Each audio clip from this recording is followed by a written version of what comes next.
It Yeah. Sorry. is May 8th, after unification, 198. You two are in the Martian city of Novi Sad, right outside of the front lines.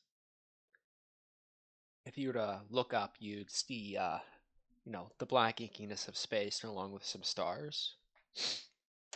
But if you look to the sides on the windows of your domed city, you'd see fine red or orange dust swept up into the wind. You're on Mars, and this is the first space war. Paradox, could you introduce who you are? In this small room that you're currently sitting in, about I don't know 600 people or so, uh, around truck beds with bipedal mechs on them, walker frames. I am playing Specialist Finn Gallagher. He's 24 years old, stands at 6'1" with auburn hair and a trim goatee. He was born and raised on Mars. And he decided to join the Martian Volunteers due to a sense of patriotism, as well as wanting a job that he can continue to use his skills for, which was mainly engineering. And so, as an engineer, he wanted to basically work on walker frames, and that's where he kind of got himself here as he continued working as kind of a hybrid between an engineer and a walker frame pilot. What does our friend Gallagher think of, the Blues, the Federals? Uh, it's kind of in a. He doesn't really have any like strong opinions about them. He's just, oh, they're the people that are fighting my people. I see. Uh, Tired, introduce yourself. Uh, well, I am playing the ever. How would you say? I'm playing a man named Martin Corbin, better known just as Mar. He is a Terran volunteer fighter who was able to smuggle his way into the Martian front after a bad home life. The technically, the Martians don't actually have a international, uh, don't have a international battalion or anything to do with volunteer fighters. The only reason actually he was allowed to join is because of his work as a trainee federal pilot, and well, they needed the hand, so he was able to get here through sheer luck and a bit of opportunism, let's say. Okay then. Paradox. Gallagher is sitting right next to one of his, mechanic who says, "So you don't care about the Federals, right?"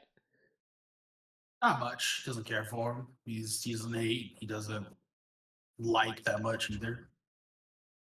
Why is he talking to himself in the third person? Oh,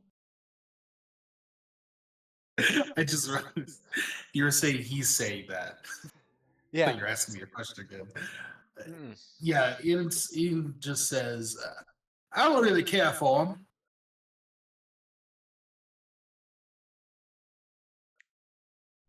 But like, they invaded Mars.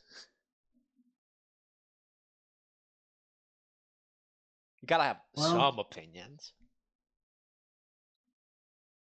well,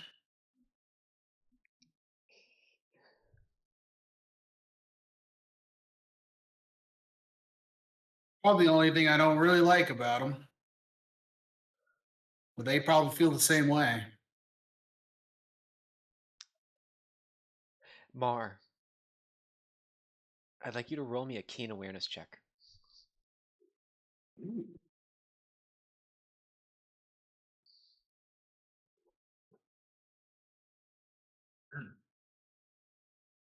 Psst. Tired, that's you. Oh, Mar, sorry. Bl- I am so sorry. Today's been a day. Okay, yeah. You know, I feel like we're all having that. We're down 2 players. We're down to players. Okay, 3 successes. 3 successes. Oh, you hear Gallagher doesn't have strong opinions about the Earth Sphere Federation. Okay, you see, If Gallagher were to look and turn his head to where I'm presuming the camera is framing you as right behind Finn, just sort of walking past before you hear this. yeah, just convenient, like the cartoon, like boot stomp, head turn. He's chewing on a little twig. He always has to have something in his mouth. And he, like, spits it out. What is it you said? Finn, you turn around and you see Martin. You're eccentric. I would Nothing. like you to roll me a poise academics. Let's see. What was academics?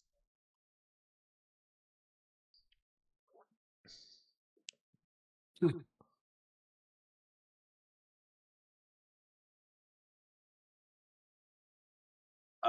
That is What? yeah, it's definitely a fail. One failure. You don't know what Martin just said. The accent is too thick. What is it you said? I continue. I continue looking at Bart. You said something. As I am talking to you? You speak like idiot? I, I look towards the other mechanic. Do you understand him? A little bit. Yes, you talk of us. You talk of us like, oh, I that, oh, I do that, oh, I fight for. You are fighting on the Martin front. And you do not know what you're fighting for. What are you doing here? You have no value? I think he said, "What are you doing here? You have no values," or I think he might have called you worthless instead. I can't totally be sure.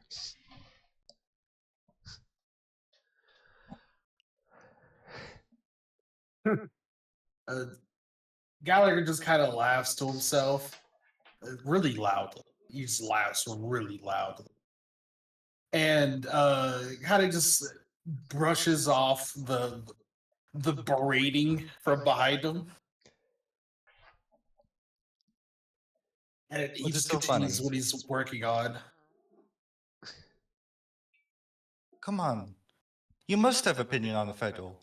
We are. You must have opinion on the men you are shooting. There is no greater intimacy. That you do understand, though. Now that you've I, gotten to I, listen a little bit more. I understand the greater intimacy. Finn just looks up again at him. He just goes, "Well, I've never really thought too hard about it. I keep my work to myself and don't really think about the people that I'm shooting at." Rahi Bartolone said that to truly understand the enemy, you have to understand yourself. And to truly understand yourself, you must love the enemy. You must know the enemy. You must be the enemy. Do you not understand this? I am no tactician. Martin, as you say that, the mechanic next to Gallagher looks very confused. You cannot not have an opinion on the people you are killing, because you are killing them. You are taking from them. You must care. Because if you do not care, then why are you fighting?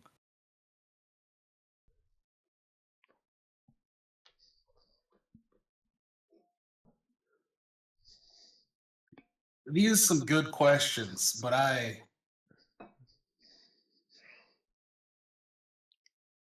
could not give you the answer you would enjoy.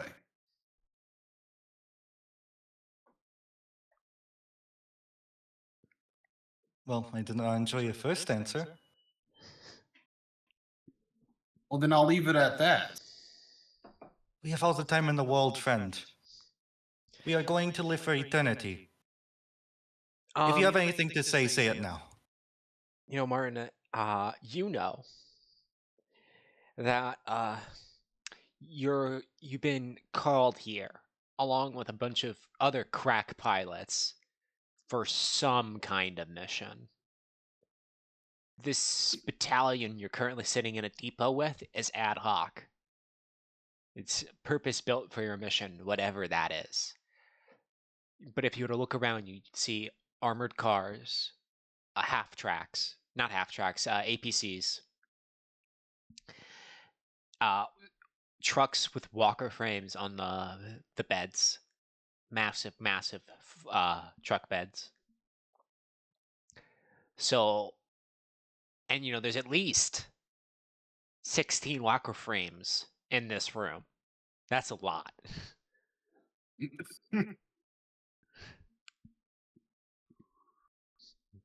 Whatever it is you're doing here, it's probably pretty important.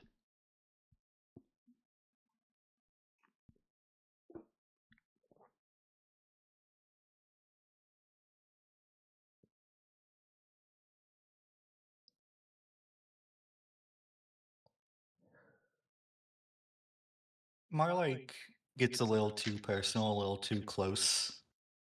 He's like, friend. You don't have to answer now, but I implore you. And he like sticks his finger a little too close to his face. I implore you, find a reason.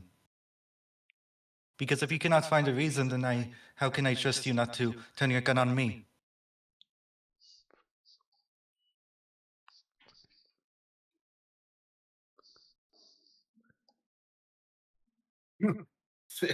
Finn just laughs a little bit. I would never turn my gun on someone from my own country. Tired? Are you gonna break the news? He like bites his tongue. See, that is why the root of blood, it is not the same as the root of comradeship. Uh, I'm just going to be honest, it has been entirely clear to anybody listening, especially by the very fake, very over-the-top accent. This person is not a Martian. This man is the furthest thing away from a Martian you can get. Yeah, your paradox. He sounds so foreign. He isn't even a spacer. Oh. Well, Finn has the politics of one. I don't think he would really know about the ramifications of that. Yeah, but what you do know is he's not Martian. Hmm.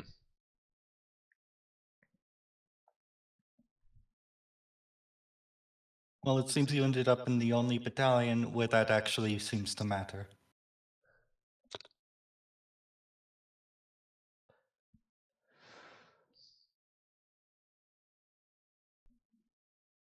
Hmm.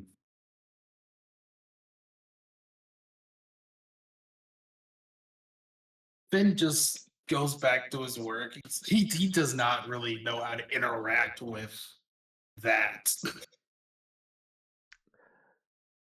Martin, you hear from over the room someone yell, "Hey, Martin, you come over here for a sec?" Yes, one moment. He like bites his tongue. He almost like sounds like he's going to go on another tyrant, but he just like stops himself. We are going to be fighting together. I hope that we'll be able to find a communication between each other. Soon enough. He pats him on the back and goes on his merry way. What the fuck have you done to my suit? Suit? Question mark for tired. Your walker. Frame. Yeah, your walker frame. Paradox. As Martin walks away, Finn would hear the mechanic sitting next to him, and there goes Prof. Prof? Yeah, Professor. Oh. Kid can't shut his mouth.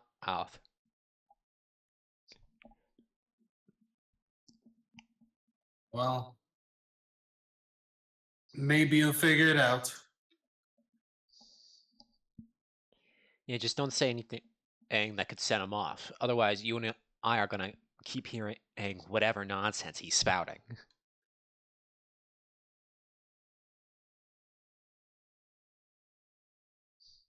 That's why I'll take the easy route out and just ignore it.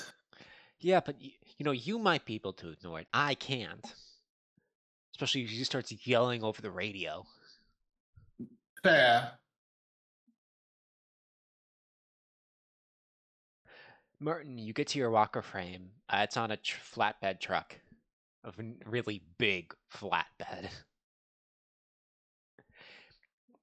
It's roughly 12 meters if we were to stand up. This is your Phobos. And not any Phobos, it's a McMead special. Something you haven't piloted before.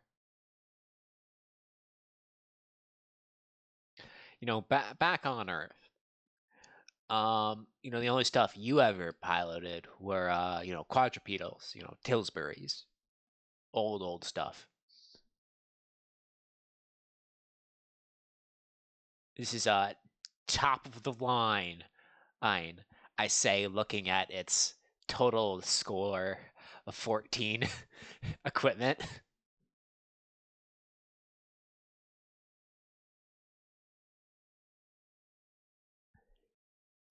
Its armor is paper mache, and its frame is dreams. Your mechanic is inside the cockpit yelling at you. Was the one yelling at you.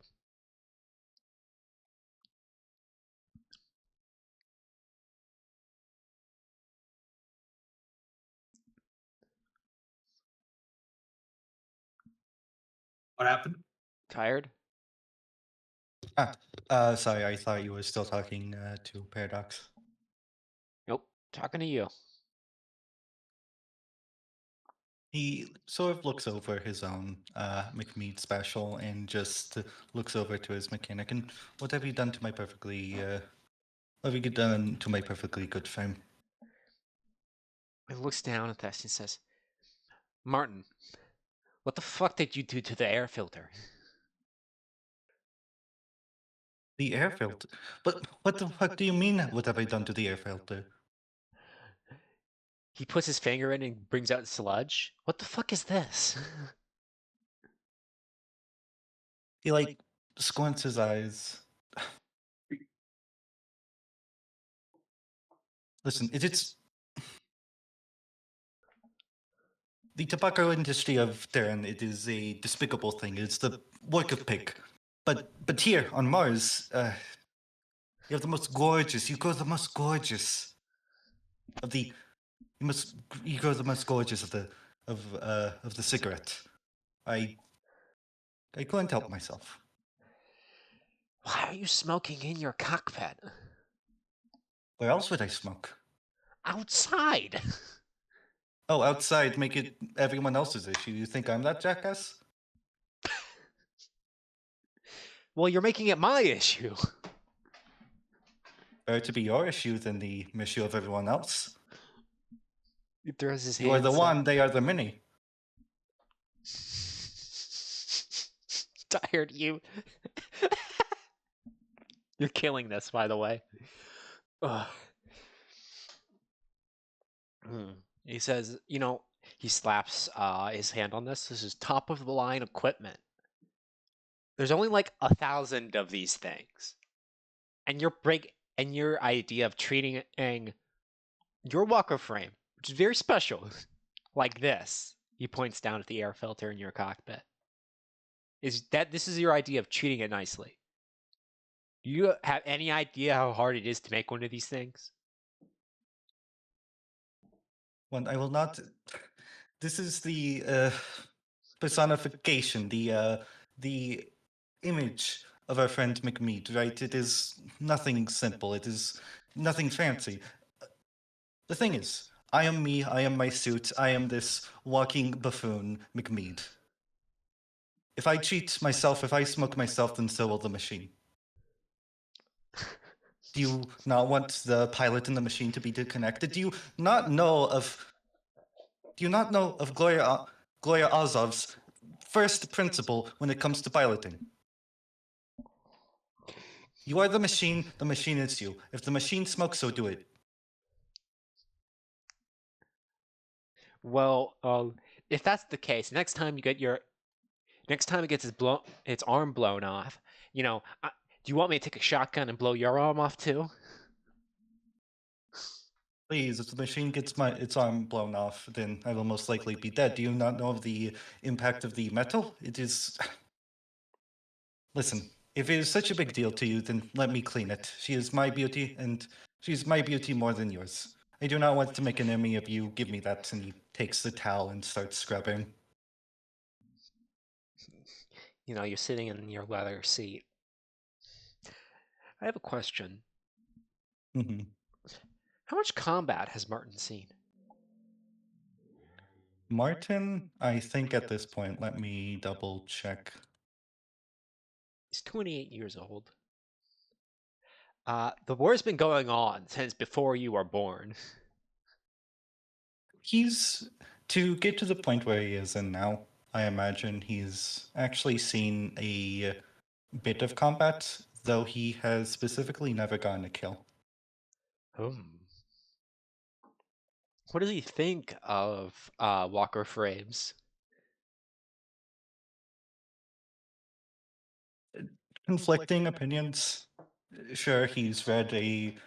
If you were to ask him himself, he'd dodge the question and talk about the anti-war theories of one author and how he what he does and doesn't agree with, and he just ramble on and on. But truth be told, he's always never truly. He's felt both the connection to the machine, but he also doesn't. He also fears it. Every time he gets into the cockpit, he's always felt a bit anxious. There's always been anxiety. I would like you to roll me a 3d6. It's not a skill check. It's a luck check.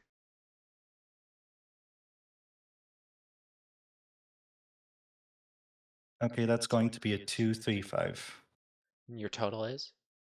10. Congratulations, you've lost 3 wingmates already. That, yeah. That actually tracks. It's not that he's always been looking out for himself, rather the opposite, but I imagine in his sort of zealousness and trying to be careful, it's in hand gotten people who he himself has cared for in danger.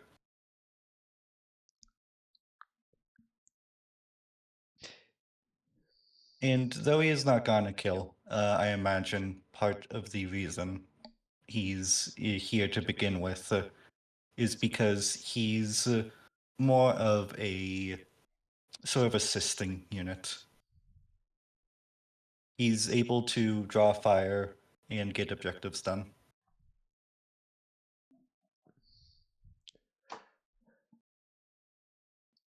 And currently he is scrubbing out the own sort of tar and ash from the air filter of his machine. Once you get out into outside of the dome cities,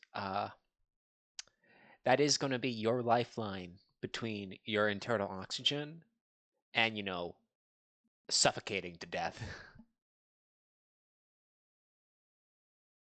It's. I'll drop the habit. Ugh. You still You know, don't even know where you're going.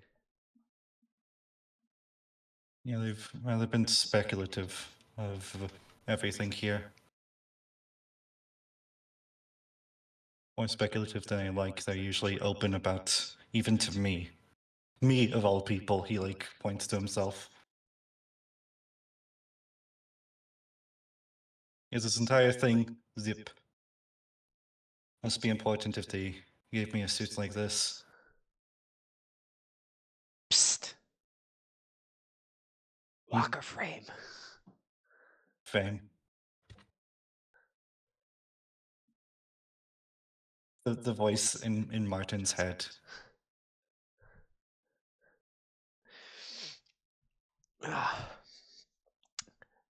Paradox. Yes. Finn sees Lieutenant Colonel O'Connor's walking past. You still don't know what you're doing here. Would you like to ask?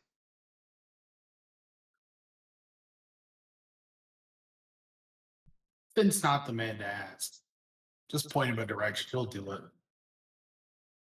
All right. Plus, he doesn't want to bother O'Connor. I have a question. How much combat has Gallagher seen?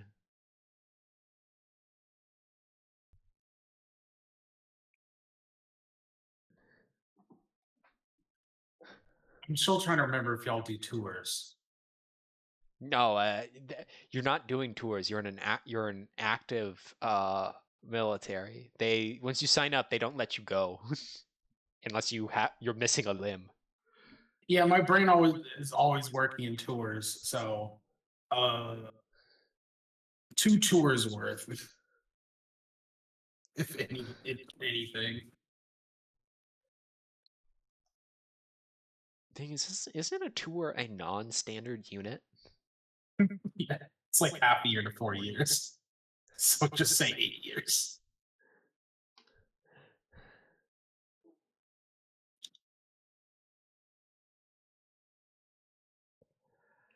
So, Actually, no, it'd probably be too long because no, go and he's been in for like 6. alrighty then. I'd like you to roll me a 3d6. All right.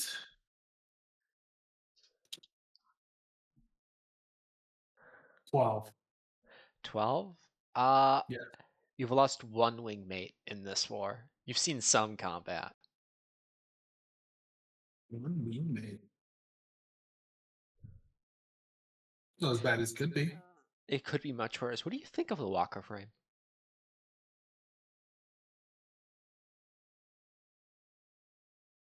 What kind of walker frames has Finn dealt with? Mostly either Tillsbury, which are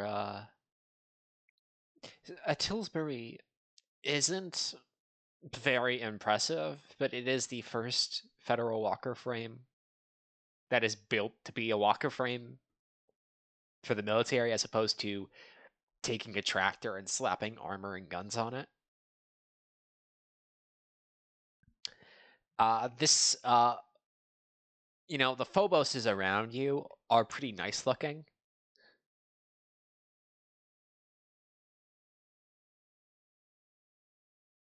Mechanically, how like do these things look like on the inside like they've been duct taped together so they can quickly get things through? I'm going to put it like this. You are piloting the equivalent of a World War I biplane. Yeah, he probably thinks it's a bunch of pieces of shit. It just happens to get in and strip together. However, at least they work. They do work. What's Gallagher's recollection of combat?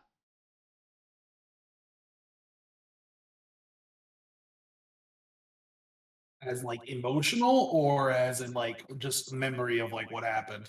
No, like emotionally. What does he feel about it?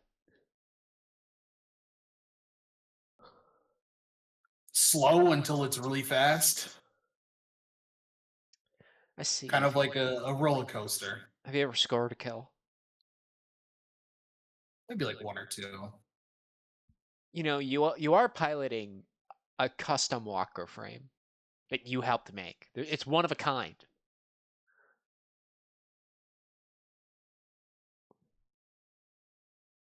It's got his little sniper walker frame. You put this 90 millimeter cannon. Oh, 90 millimeter cannon. It's even bigger than, the already quite big 70 mils the McMead specials have. God, 90 millimeter does not sound big to me at all.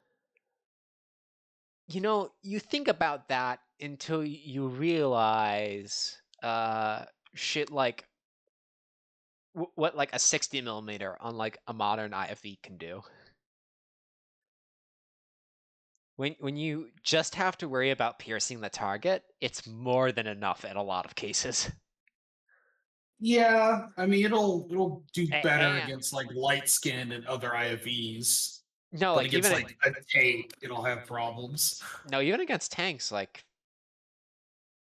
at 60 millimeter, that's like 112 millimeters of penetration, and you have an extra 30 to work with, and your gun is semi-automatic and designed specifically to pierce targets.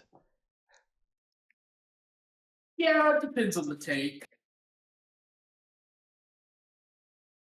You at least disable a lot of things, which is enough of a kill. Well, thing is, like your semi-auto thing is your rifle is semi-automatic. It like shoots 100 rounds a minute. Yeah, a lot of IV cannons are. Hopefully, ignore the BMP, the old one. The BMP one. Poor thing. Let's not get bogged down in vehicles, I could be there forever. and it wouldn't be constructive. It's so fun. So you've seen the elephant, as it were, and this mission is apparently quite important. I'd like you to roll me Keenan Academics at a -3. Just an auto fail for me. You can't. There's no such thing.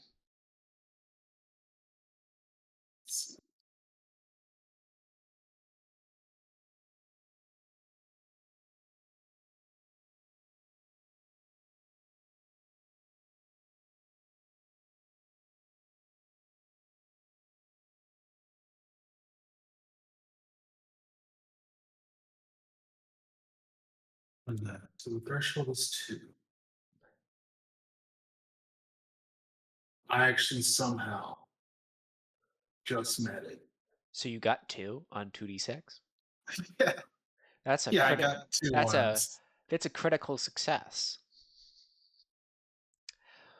Word on the street is that apparently you guys are attacking some sort of secret facility with some sort of federal weapon that will change the war. From what you heard, the pilots gathered here are all the best in theater. Same with your infantry units. These are all crack units from like the first and second battles of Boston, or like the defense of Novi Sad. So, EMA Command is taking this very seriously, whatever it is. You haven't heard what you're attacking, but it's damn well important. You even heard that they're assigning you some high-profile aces to this case. Unbelievable. Unbelievable? Question mark? Unbelievable. What do you mean by that? Me amongst aces? Well, you got to be good enough to get in here. Fair.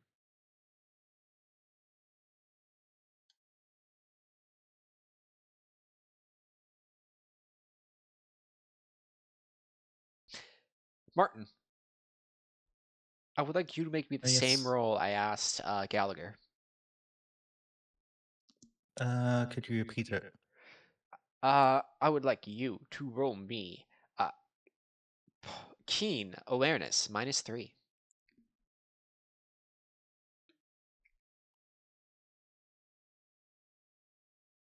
2 successes. That's a 4 out of 5. Alrighty. You've heard much the same, Martin. But here's something that Gallagher doesn't know. Apparently, your target is in New Boston, which you know is behind enemy lines, quite deep. Like at least 2 days travel from where you are currently. Fuck are we, special forces? How are we doing that deep? Some sort of commandos, but then you remember Martians don't have commandos. From the perspective of Mar, he's against the entire idea of one machine being able to win a war. So he finds operations like these fruitless, even with the little he does know. Whoa, our frontline foxhole general.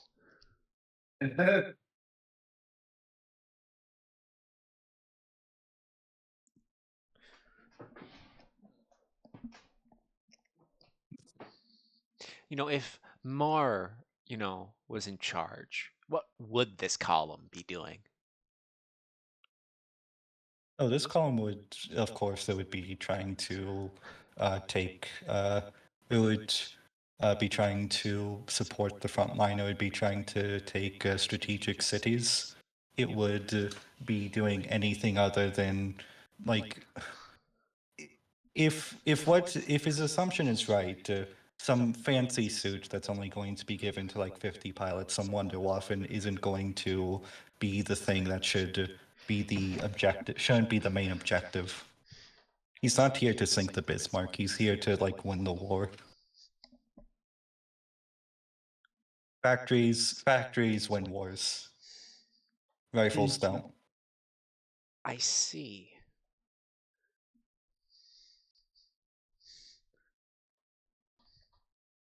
He read about this, In a book. in a book. An old dusty book. It's How to Go to War for Dummies. Yeah, it's by this guy named Sun Tzu, some Terran. You wouldn't know him. I don't. I had this other book in the library by Pierce Spray. Mar is the type of guy to like unironically quote The Art of War.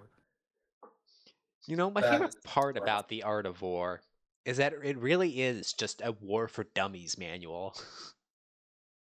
When I launched, I thought it was made because they were basically telling a bunch of people who were like doing really stupid stuff the most simplest of things. Don't outrun your baggage train? Who could have thought? Anyone with a functioning brain and a sufficient supply of oxygen. Apparently not. I had to put it in a book. It's very funny that a manual made for princes who need things, like the most basic things explained to them, is being read by very much the same sort of people who needed it 1,000 years ago. Some things just don't change. Things just don't change. This entire war started over, get this, a protest about an increase in taxes. Some things never change. Yeah, some things just don't change. It's I can't almost like imagine what wars it's began almost because of like that.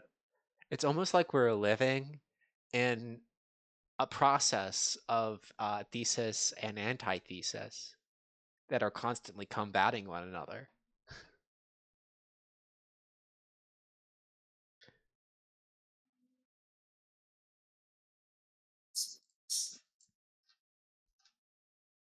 Oh, tax war in my sci-fi setting? Oh, it gets better.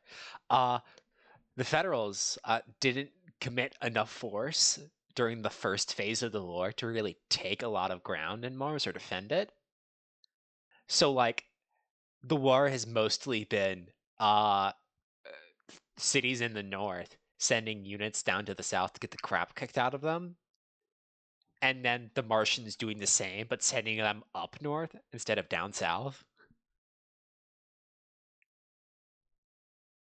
In like So if that um, meme of what was it? Why what was it? What panhandle state in the middle of the country?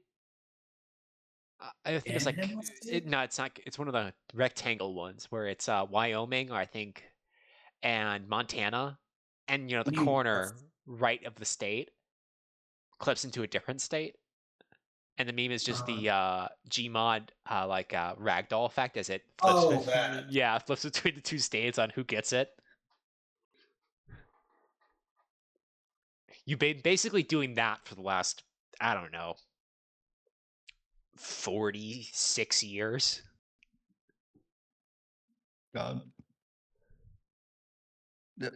as Mar is like looking at like the Iron Harvest ass cockpit setup, um, which I imagine he originally piloted as a trainee in the Federation. Uh, how does the McMead compare to your typical like baseline? Like, because if the baseline is a World War biplane, So what you're flying in right now, it's like, uh, it also doesn't help that when you're a trainee, you're piloting old Tillsburys that have already gotten oh the yeah, crap kicked out of them. yeah. So if the Tillsbury is like a 1914 plane, the McMead Special is like one of those biplanes in like 1920 with like a glass canopy. Much nicer. It's about the same. The presentation itself is it's much more streamlined, even if the technology is very similar.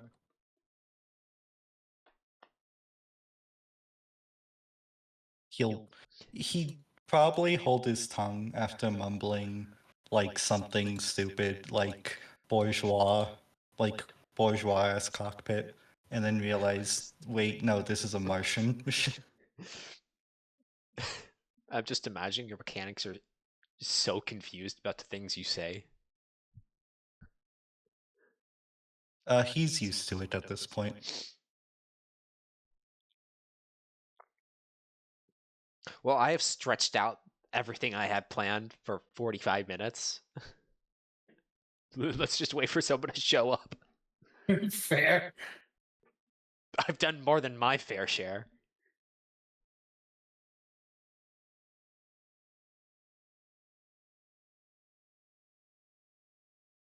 I'm gonna eat that food that apparently just finished. Be sure to pause the OBS recording. I cannot pause it. Oh, you do not update. I don't update anything ever. You need to update OBS. It's a very convenient feature. Yeah, but then what if they break it? They didn't. I'm running it. Yeah, but I don't trust you to run OBS. Fair. Otherwise, it'll just be me screaming into your DMs to upload. And we all know how that story ends.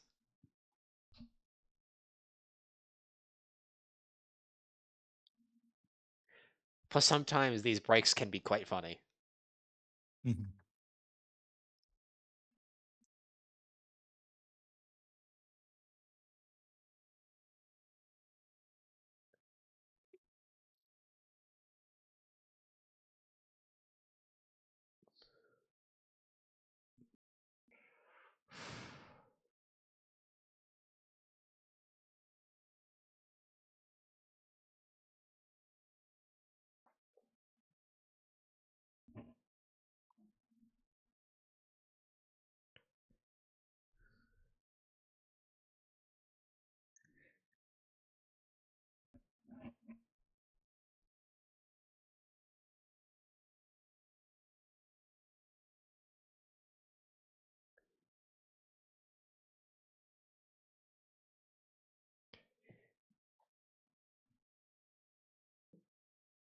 Now I just had an awful thought.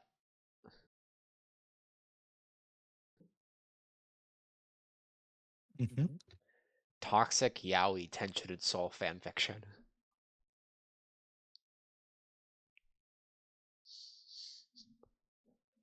What yaoi? I don't know. There's a lot of aces in setting. I'm sure some weirdo with a typewriter can make it work. I wonder who you're pointing to there. I say pointing at you. Yeah, yeah.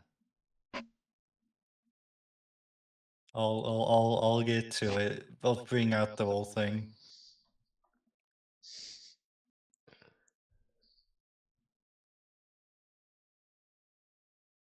No, the dynamic gets much better if they're on opposing sides. Don't you agree? Oh yeah, of course. I mean, no, that's like Mecha Yaoi 101. Step one.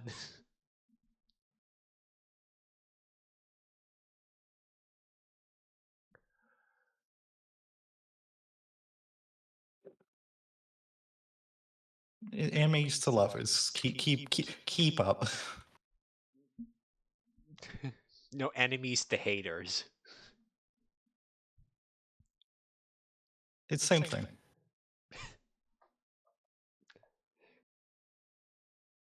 I love competitive hatred. Hi, Perry. Hi, I see we're still mixing a pancake. Yeah. I assume Pancake is just knocked out cold right now. Unfortunate. I'm very sorry that it took me a little bit. That was a surprise my wife pulled on me today. But I But don't say no to hot pot when your wife offers to take you out for it. How can you say no? It's hot pot. Exactly. Like, I wasn't like I'm sorry. I literally had that on. I'm like, oh my god, I'm so excited for this game. But holy shit, hot pot with my wife. No, I gotta go.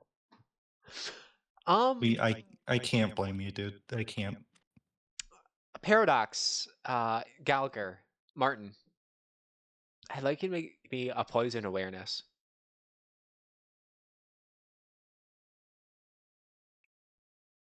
That's not good.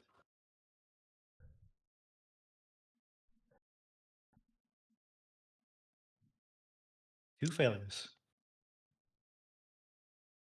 Gallagher?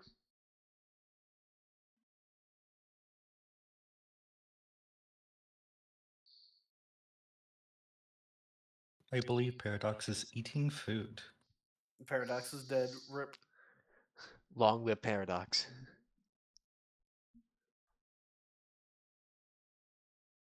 Well, you can get the jump scare later. Hey, Martin. Yeah, like knee deep in like the air filtration system, trying to like get out the carton he smoked.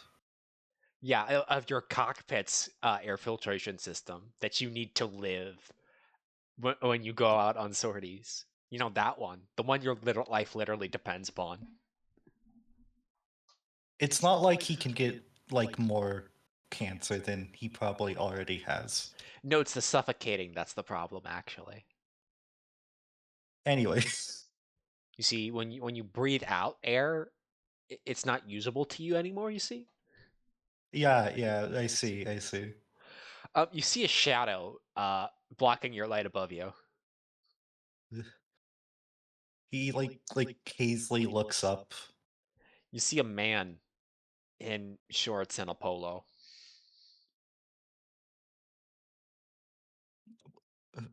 What? Hello? Perry, below you, you see a scraggly looking man who smells like he hasn't taken a shower in a few days. What the hell's the grooming standard falling to that you smell like that? Oh, please, like you can criticize me coming here like fucking George Jetson. That's a good one. Nice. Thanks. Martin, now that you've gotten a better look up, that now that the light isn't blinding you when you look up, this man looks middle-aged, 40 something, maybe 50 at the upper end.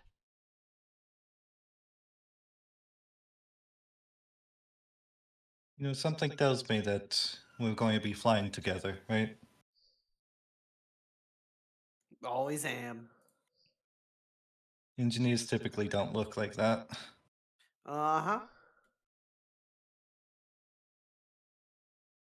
I think we're going to be talked with one of the others, Finn, and of course, we all know of, he taps the machine, McMead. What's First your time story? hearing about him. Lucky you. What's he done to you?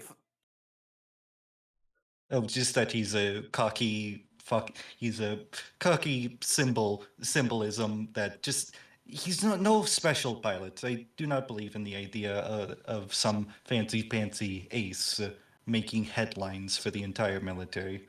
That's true. You're right about the cockiness, at least from what I've heard. And yeah, they really like to parade Mr. Fancy Pants about.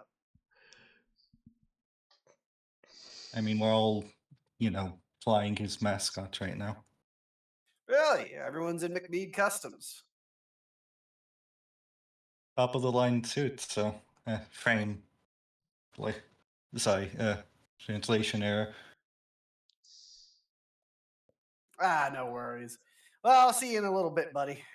He pats him on the shoulder before hopping down.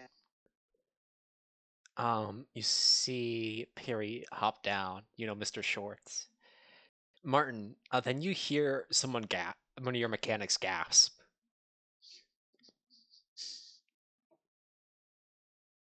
Don't give my mechanics a heart attack. They're already getting that from me. Martin, you hear one of them, utter, "Holy shit, that's Riley and McMead." Riley and McMead. McMead just gives a wave to the engineers before walking away to check in on the rest of the situation.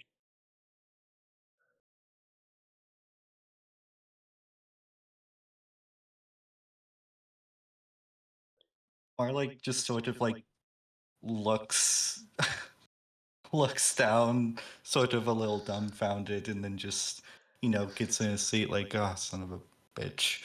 And he gets back to cleaning out the tar in his cockpit. Riley, and you hear someone yell out, "Lieutenant Commander." Yep, that's me. And he Wait. kind of turns around mid-step. Oh, sorry, Sub-Commander. I'm trying to remember all the correct ranks. Then you look to your right. There's Lieutenant Colonel O'Connor's. What's up, O'Connor, sir? He's looking down at a little clipboard. It says, "You sure this is enough?" He hands you over it. You currently have, I don't know, 30 APCs, is 2 platoons of armored cars, 3 flights of Walker frames, along with a command team. I am back. Well, it'll have to be enough, sir. We don't want a lot of collateral damage in our own home, do we?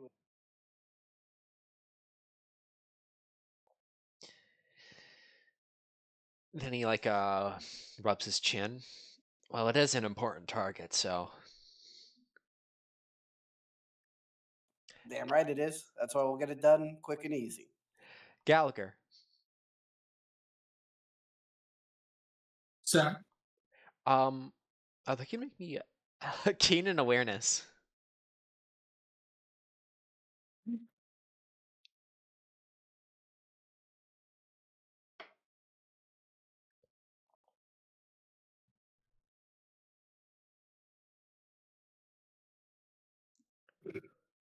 that is 5 failure.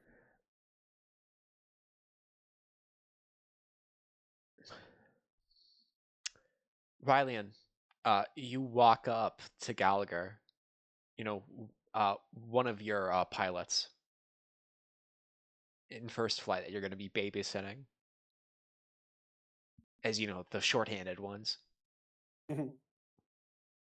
He's currently hunched over the leg of his walker frame. It's a quadrupedal thingy-mabobber, much like most Whoa! walker Haven't seen frames. one of these before. Oh, sir, it's my walker frame, my Linodun. I customized it myself. Oh, we got another wrench here, eh? And he kind of looks back over at the lieutenant colonel and goes, "We pressing engineers into pilot seats now or something?" This one's just an exception. Good. Exceptions are fun. All right. Well, I'll bite. Tell me about it. And he slaps his knees, sitting down on one of the legs. Gallagher, this man is middle-aged, at max 50, probably 40 something. He is currently in a polo and shorts. A polo and shorts. Yes. Yep. That is so fun. That He's is in a a- funny combination. He's in a dad uniform. And combat boots with beige socks. Specifically roll up over the shin. Oh my god. That's terrible.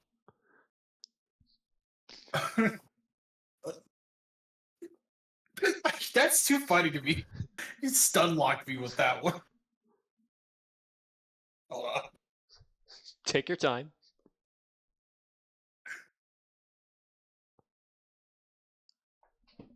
Finn pulls out a kind of tablet that kind of has just a bunch of the specs that he's been kind of like compiling of what the Lina Doom can do, and he hands it over to McMead.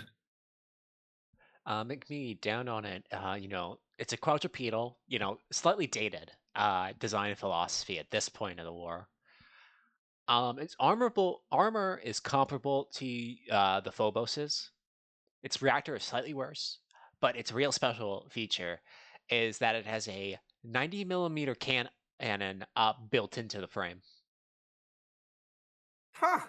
It's like one of those walking direct fire support platforms. Didn't think I'd see these things still around. Remember, during the initial mining revolts, we would fix cannons to some of the early frames, but this is truly something special. Well, we'll see what you do with it. Put it here, champ. And he holds up a hand as he hops off the ledge. He shakes it. That's a high five, bud. I'm not lowering my hand to shake yours. Come on, bring the hand up. Hold it up flat. I know you know how to do it. He does. Excellent. That's what I'm talking about. He pats him on the back as he walks by, then looks over at the lieutenant colonel with a little, like, I want to have a word. O'Connor's comes over. What the hell sort of fight you got here with these guys? He sighs. They asked us to find good pilots, not normal pilots. Fair enough. I Have you can't met- really have- judge. Yeah, have you met yourself? Yeah, I guess I have. Well, at least I still have got my looks. There's one thing I'm certain of in this world. It's that you are lucky. Yeah, I'll make it work. If there's anyone who can, it's you. Oh, now don't be saying that. My ego can't handle it. I don't know what can handle the rest of you. Yeah, but the rest of me's on a discount these days. Old goods. Come on, can't have the Red Death saying that. Morale would tank. Yeah, but it's not the Red Death saying that. It's more like the orange tangerine middle management. What, you want to get Ed promoted out of the walker frame? You know, I could see myself running a desk one day. Pretty tight desk, too. Even painted red. That'd do wonders. I like that, dude. Like a death thread.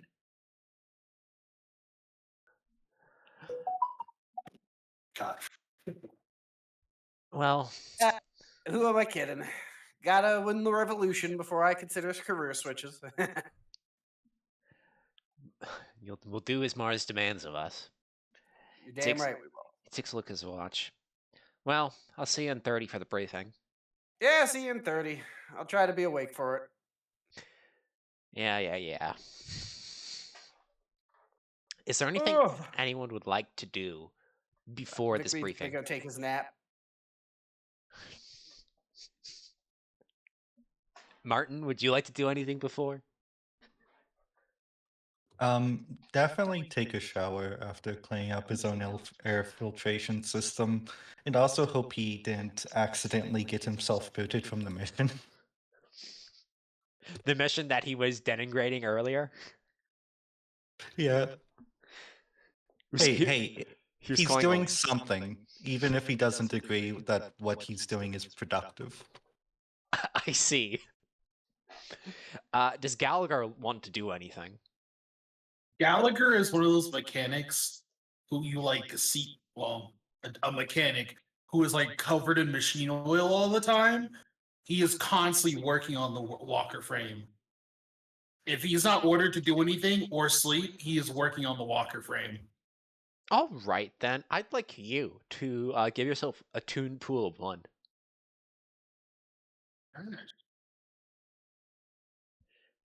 What a tuned pool is very simple. It's every single combat encounter, you can change a result by that number. Oh, nice. So that's your little ace in the hole, because you work on your walker frame so much. My little Lena dude.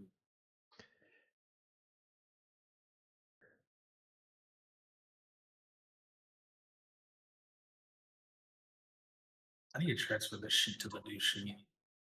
New sheet? The sheet that I'm using for Finn is the old sheet.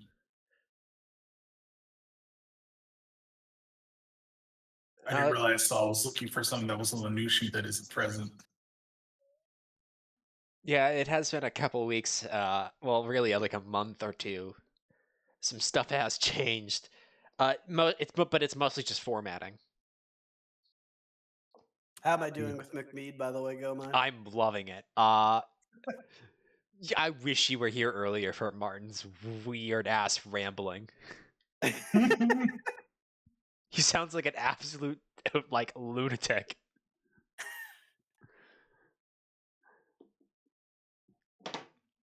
I'm not a lunatic, I'm the fucking vanguard of the revolution. The first thing he did when he met Gallagher was lecture him. and complain that he can't explain why he's killing federals. Amazing. You'll love to see it. It's so good. Anyways, you get to this briefing. You know, it's a big classroom circle, all 600 of you, around Lieutenant Colonel and his adjutant commander. McMead's dragged a little plastic stool from somewhere and is sitting in the center. Oh my god. And he says, "Welcome all for coming. I know that we've all pulled you from your parent units for this operation, and that you are all probably very curious as to why we have done this. And I would like to dispel any such misgivings." And he looks over, if you would, and then the major behind a little like stand-up post like stand thing flips a sheet of paper, and you see a big map. And then the lieutenant colonel points up onto it. "This is the location of a secret facility in the New Boston area. We have some inklings of what it is supposed to make. Apparently, the Federals are designing some sort of in-atmosphere walker frame carrier, comparable to a ship. Of its exact make, we don't know. However, the ability to bring beam cannons down to atmosphere would drastically alter the course of the war."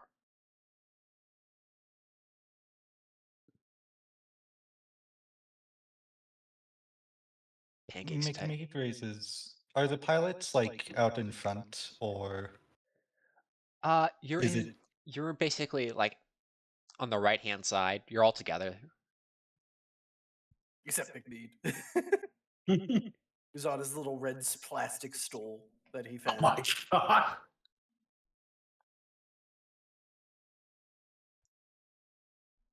Mar with no sense of tact. Well, okay, I guess I shouldn't say that with McMead in the room. Actually, tired. Now that you say that, I'd like you to make me poise and composure. Okay, that's fair. Let's. Oh no. Okay. This is actually going to be a repeat of last roll. Oh no. 4 failures. Say it anyways. You can't help yourself. Can the fucking bastard fly? If it can't, then it's just a. Sorry. Let me. Wait. If it can't, then it's just a giant target for our bombers. Let them build it. The entire room looks over to you and you, Martin Gallagher. You feel very, there are a bunch of eyes directed one spot over from where you are. McMead doesn't look. McMead seems unbothered. Are these like these freestanding chairs? More like you're in a school circle, like an amphitheater style. People are currently like like on your sitting butt or on standing? vehicles. Gallagher is going to slightly seem to shift away out of view. Does not want to be associated with such insanity.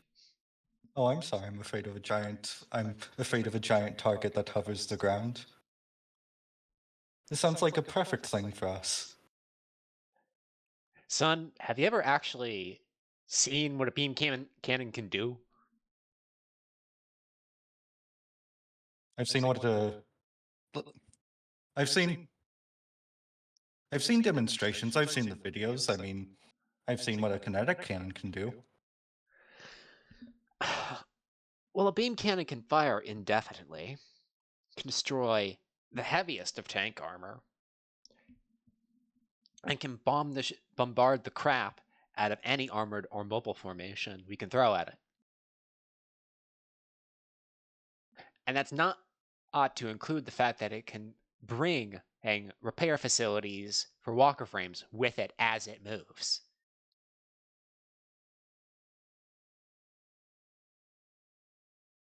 He like raises a finger, thinks about for a second, and then sits down. Yeah, sure, that sounds bad. I imagine that Don't worry, Martin just son. Everyone mutters needs to that. be humbled. Don't worry, son. Everyone needs to be humbled once in a while. It's good to speak your mind. He gives him like a approving dad thumbs up before turning back to the briefing.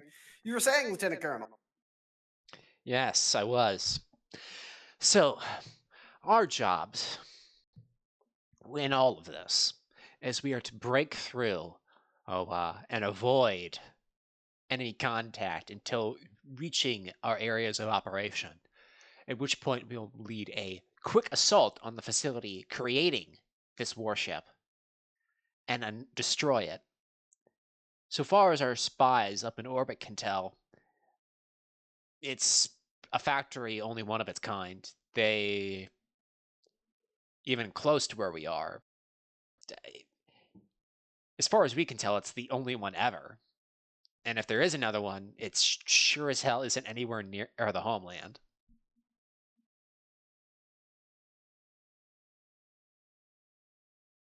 So, standard search and destroy, sir? Deep penetration? Search the area, find it, kill it? Blow up the facility, preferably.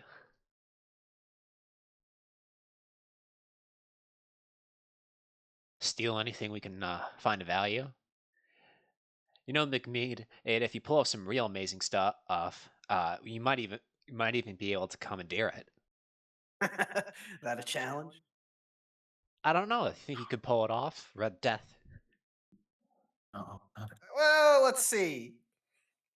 Who's got a helmet around here? And he kind of looks at the crowd. You see one of the tankers take off their helmet, sir. All right, son. You're now the official adjudicator of the bets. Who bets that I can hijack this damn thing for the glorious revolution, and who bets against me? And he holds the helmet out. Throw the money in, sir. You first. He grins at the lieutenant colonel. He puts 10 fetals in.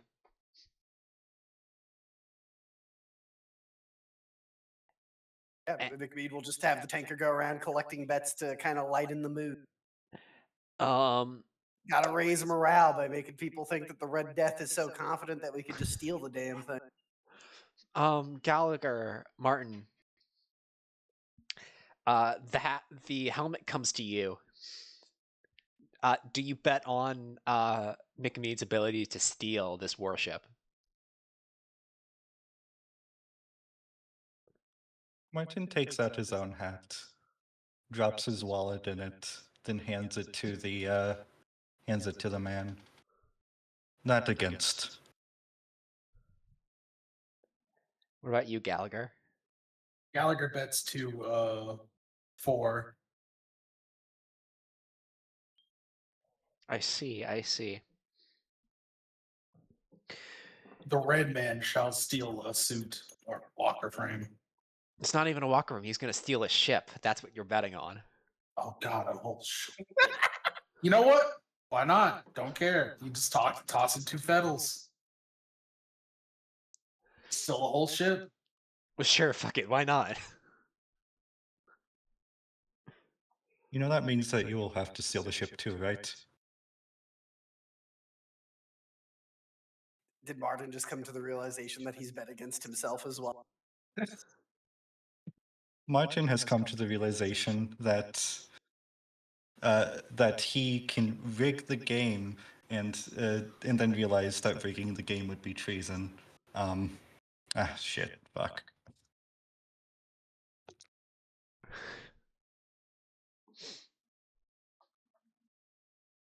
Listen, it may be so great, but I'm not going to risk my life for a giant hunk of metal.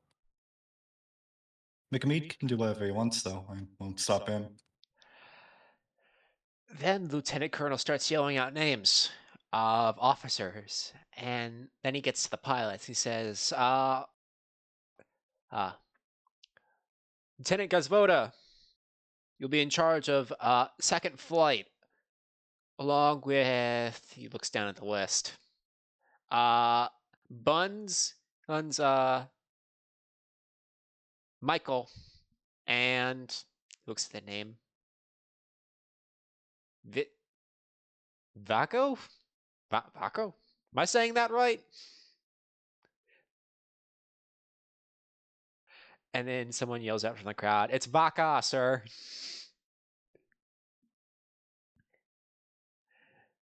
Then he yells out, first flight, under McMead. Specialist Martin. Specialist Gallagher. And Captain Peter. And you don't hear a response. Captain Peter? Wait, no, not don't buy it. Piggy did say he's on his way. No, that's the joke. No, I'm just telling you. I don't know if he told you, but he's been texting. Oh, I'm very well aware. That's just the joke. I'm gonna cut most of this part so Pancake can show up and have some confusion. Just like Captain Peter, because he's late. I guess that Sakayuki must have really disagreed with the captain's diet. Saw him slurping a whole bowl down on the way here. Who do you say this to? McMead just saying it to Lieutenant Colonel. I was presuming McMead would just say it to the room. I think the room too is probably an accurate thing. Yeah. But he's looking at the Lieutenant Colonel as he holds court.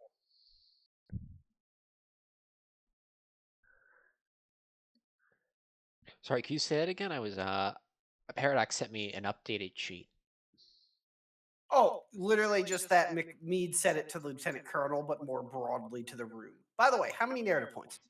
Oh, look, that's a very good point. Let's roll for narrative points. I have a D8 in my hand. Does anyone else want to roll this D8? Because I'm notoriously bad at rolling narrative I will points. roll it. I will roll Yeah, I'm it. about to say, prefer you roll, but mine looks always 6. terrible. 6 player facing. Yeah. Because, my luck with narrative points recently has been quite poor.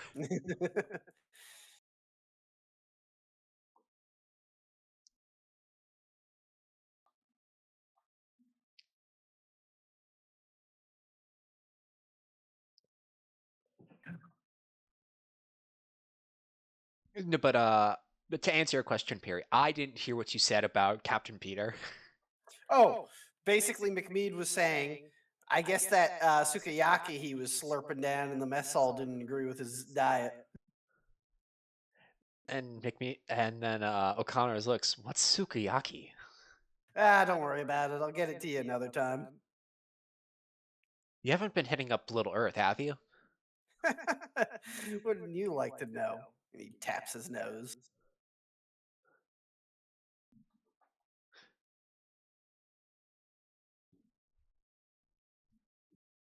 I love Little Earth. What else would it be called? That's so funny. It's quite literally all the same to you guys.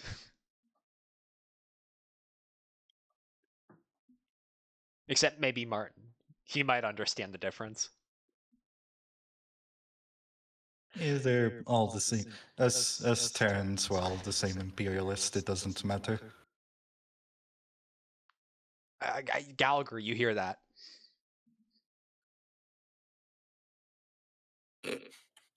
Gallagher does not Gallagher care. shift further to the right. Yeah, literally. Like, if anything, Gallagher would like if the camera was facing Mar, Gallagher would further get out of the focus. I feel like every time the camera looks over at the spot where the two of them are, it went from them being like shoulder to shoulder, and every time the camera cuts back, he's like a little bit further until now he's like half out of frame. Yeah, half his face showing.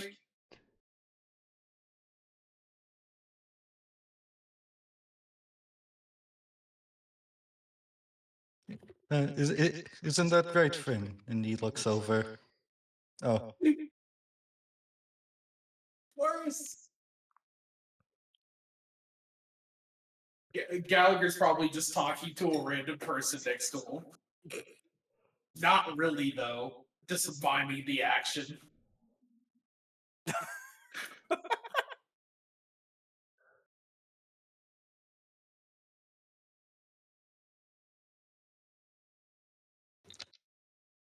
Mars going to just continue taking notes. He has a little legal pad. He's going to be sketching out what he imagines the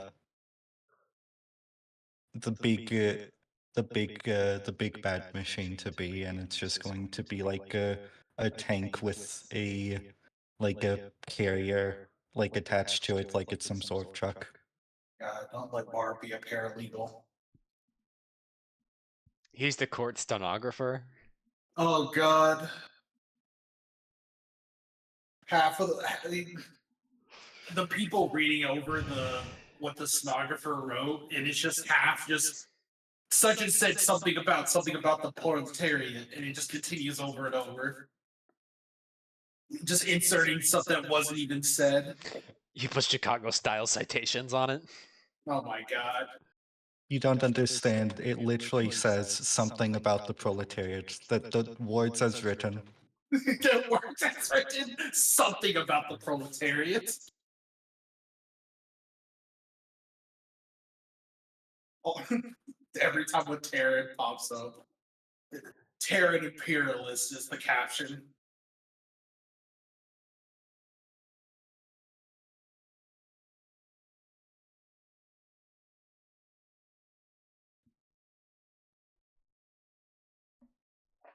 His Oh, you can go oh ahead. yeah.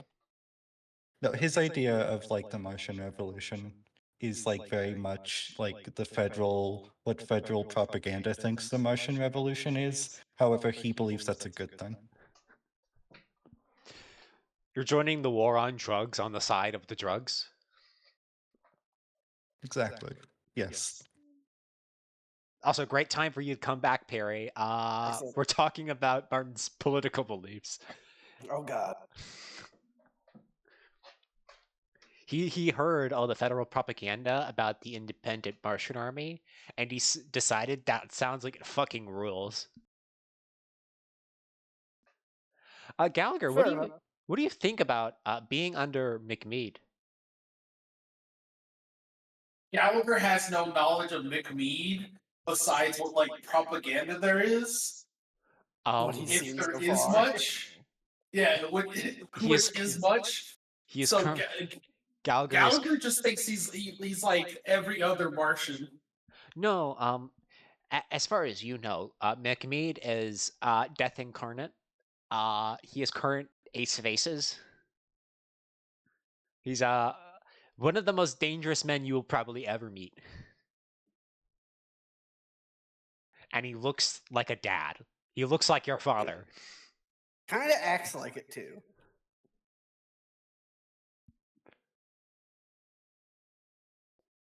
This is the guy who got 4 aces in a day. 4 aces. He's about as ridiculous as Walker Frame pilots get. Gallagher probably just imagines him as his great grandfather, and that's about it. Wait, what? Gallagher imagines him as his great grandfather that his family told him about. Fascinating. Gold mines on my sheet. Thing is, I'm on everyone's sheet. It's not safe.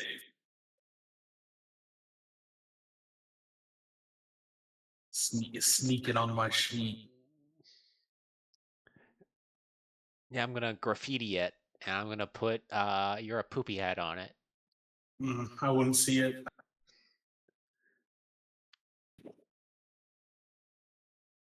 My eyes glaze over every time I see white on this sheet. I was about to say, damn, Paradox. It's generational trauma. I'm sorry. The frame like stays on where Martin was. Like it doesn't leave that position, but Martin like walks over the awkwardly long distance between him and Finn. That's cursed. Hand over his shoulder. So, friend, it looks like you and I are going to be working with the famous McMead, the hero of the revolution.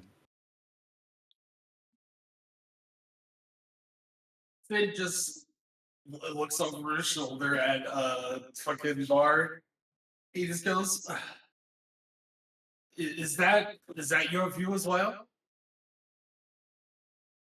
Uh, uh, well, could you not tell by the sound of my voice? See, wars are won by singular men, people who do grand acts of heroism and bravery. It is clearly not like he is some washed out old grandfather who is trying to appear. How do you say? Like he is still in his glory days. I am not under the illusion of the great man theory, you simpleton! Sorry. McMead, would you like to intervene in this at all? Yeah, That's good to hear, kid. McMead appears behind the two of them with his 5 stealth.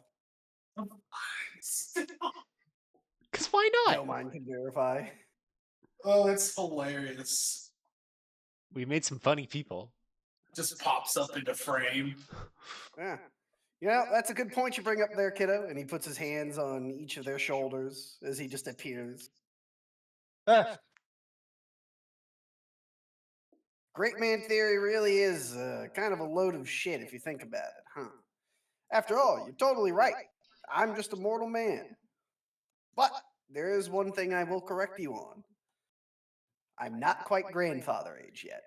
Call me father if you need to, but if you call me grandpappy, I might just switch the IFF off for a second. Got it? Yes, sir. Understood, sir. Oh, come on. You don't have to act like a whipped dog around me, kid. It's fine. I'm not going to stand here on ceremony or anything like that. All that matters is you two do your jobs and do them well. But take my advice. Save the political theory for after the revolution. Right now, we're what's in called a popular front. You ever hear of that, son? I believe it's important to keep the. Uh, I believe it is of the utmost importance to keep the spirit of the revolution alive, both during and after. Oh, you won't find me disagreeing, but there's a difference between the spirit of revolution and semantics. Like I said, we're in a popular front. If certain factions weren't in the popular front, you as an Earthling wouldn't even be around here. Keep that in mind. Perhaps I should learn to know my place, but it's not about to discuss the hypothetical. Oh, it isn't bad to discuss the hypotheticals, but my old man always told me this. There's no use talking about what might be if you gotta put a potato in your gullet.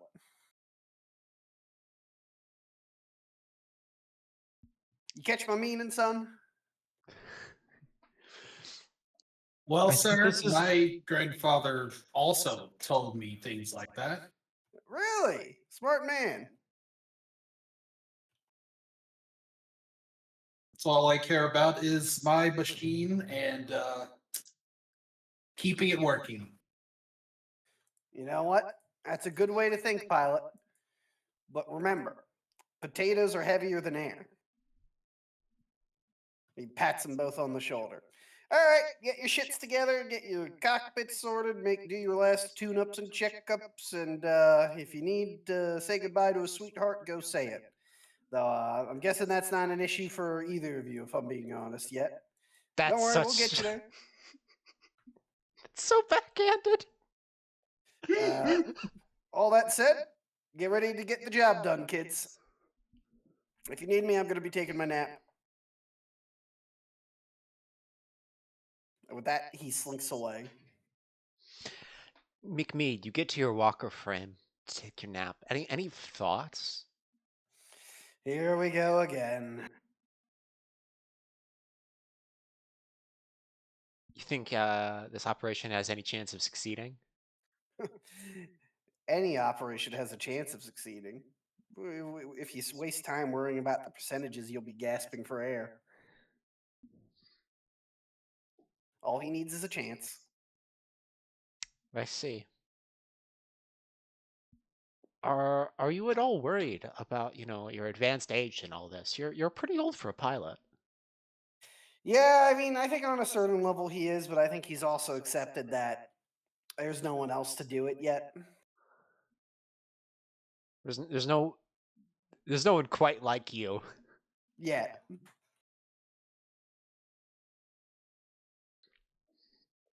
He's sure there eventually will be.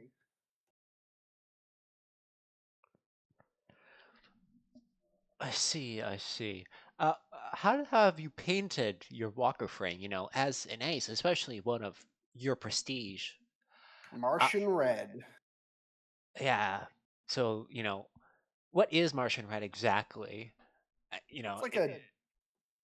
So the way he's painted it is, those sort of camouflages where like it gets lighter the higher up it gets to blend in with a skyline, for example. Okay.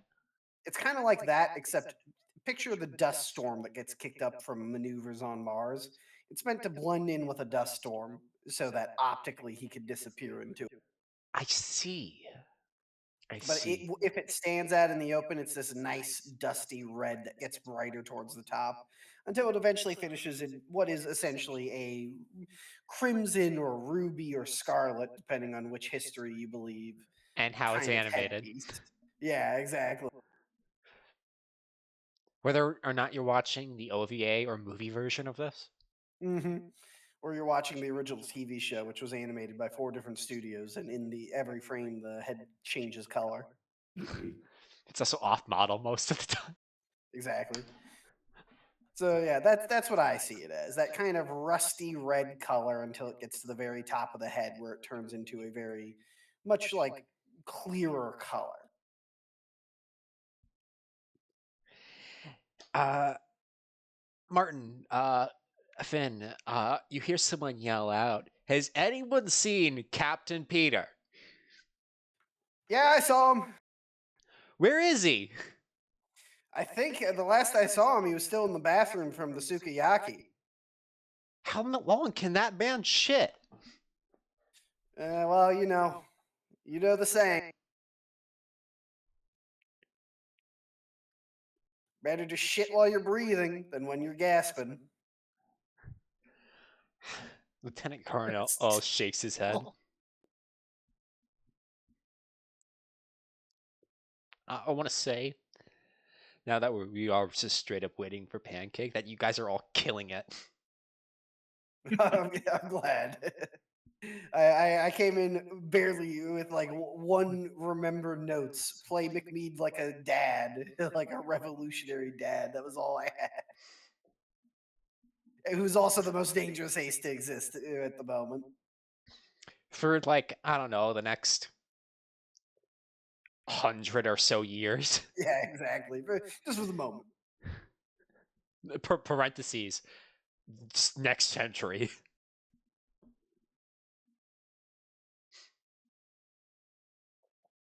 I hope you both, are well, all 3 of you really are enjoying McMead.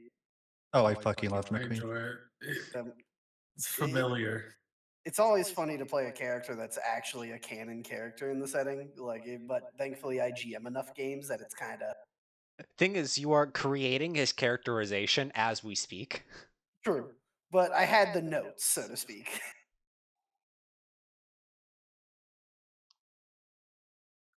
I hope you enjoyed the footwear edition I made go mine. Oh, that's so good. McFeed is ridiculous. Of course he is. War is ridiculous. It's the whole situation's absurd. Me Why in the take middle. years? What the fuck is going?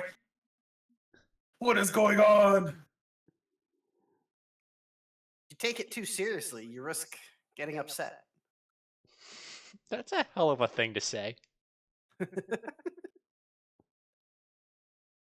Actually, here's a question I think our viewers would like to know. All 0 of them. What does McMead think about this war? Well, it's for a good cause. Because, it's been going on since 51. It's 98 right now. He's tired of it, really, is what it comes down to. I mean, he's fighting the same war his dad was fighting, and he wants to make damn sure his son and daughters won't have to fight it.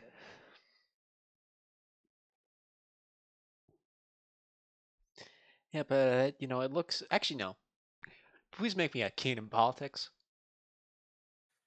Keen politics, you said? Yes. That is a 2 and a 2 for a 4 under 7. 4 So successes. 4 successes. Yeah, it's not looking like it's gonna end anytime soon. Well, that's why he's even here. That's why he's even here for this mission. This could be a decisive moment if we get this tech. He is sincerely planning on taking this ship, by the way. Like, Yeah, of course he is. because with this ship, he's pretty convinced that while one ship won't turn the tide of war, it'll give enough of an edge to the Martians to maybe drag the Feds kicking and screaming back to the table. Oh, what is McMead's ideal post-war settlement looking like? I think when he was a young man, he was a hardliner in the sense of, like glory to the revolution, full Martian independence, avenge the martyrs. At this point, he just wants federal boots off Mars. He doesn't even care if Mars is fully independent anymore. Just Get just those, want just get the he fucking admin out. yeah, he wants the colonial admin gone. He wants Mars ran by Martians. He doesn't really care if it's in the Federation or not at this point. He just wants the fighting to come to an end. But again, very specifically, he is not willing to give up until the admin's gone. That's your non-negotiable. Yeah, the non-negotiable is that Mars has to be governed by Martians. Even if that government ultimately answers to Earth, at this point he'll take it. Because from his perspective, he's kind of now hit the point where he's an old man. He's been fighting his entire life at this point now. You know, his father fought this war, his mother probably fought it too. And the way he sees it is he wants to leave something to his kids that isn't a cockpit and death or glory. So, getting the victory now, dragging the feds to the table, as long as Martians governed by Martians, who cares if they answer to Earth for now? Eventually, we can win our freedom back fully once we get that small step established. But because right now, even Martian autonomy would be huge compared to the current situation. You think the thing stopping the Terrans, who clearly kind of hate this war, from negotiating is the Lunans? Oh, yeah. Of course it is. It's profitable. All that sweet, sweet lunatic money that they're making. Exactly. And that's the other reason why he's sitting here like, well, it'll be a hell of a lot profitable if we steal this thing. The want to buy it back. Yeah, like that's his thing. Like there's taking this thing intact gives Mars cards to drag the Terrans kicking and screaming to the negotiating table. And at that point, it's up to the politicians and elected revolutionary representatives. You know, your planetary Congress. Yeah, exactly. But again, if you ever ask his opinion politics wise, he'll just say no comment or repeat the party line because he also understands that he is now a symbol. Symbols can't be moderates. I see, I see. But you can probably presume behind the scenes he's made his opinion known to the right people. He's a man of influence. But softly. Again, symbols can't be seen to be moderate, right? Kind of defeats the whole point of a revolutionary army. Although, despite the fact that, you know, the war does look like it's going to keep dragging on for at least in like maybe another decade or two, you are currently winning quite well. Yeah. That's why, he's not saying, oh, it's so over. He's just tired of fighting. As far as he's concerned, if Mars gets a total victory and full independence, amazing. He just doesn't see it likely at this stage. Within a year, he sees it as, oh, maybe within a decade we could push that. But again, by a decade happens, his kids will have kids, and he'll be an actual grandfather. And what life's that? What grandfather could leave their grandchildren a legacy of war with a smile? I'm just imagining Grandpa McMead still in the cockpit. 60 something. Ugh. I think your bones might be in worse shape than the walker frame. Probably. And for now, there's no point worrying in any of it because now's nap time. You are an old man. Yeah, exactly. You got to take your naps. And also, any revolutionary soldier worth their shit will tell you first thing you do once you get your marching orders, you take a sleep while you can get it. Because once his operation begins, he's not sleeping. You're going to be coked up on so many fucking drugs during this. Exactly. Well, on that note, I propose a like 5-minute little break so you Sounds can good. take pisses, get food. See you in 5.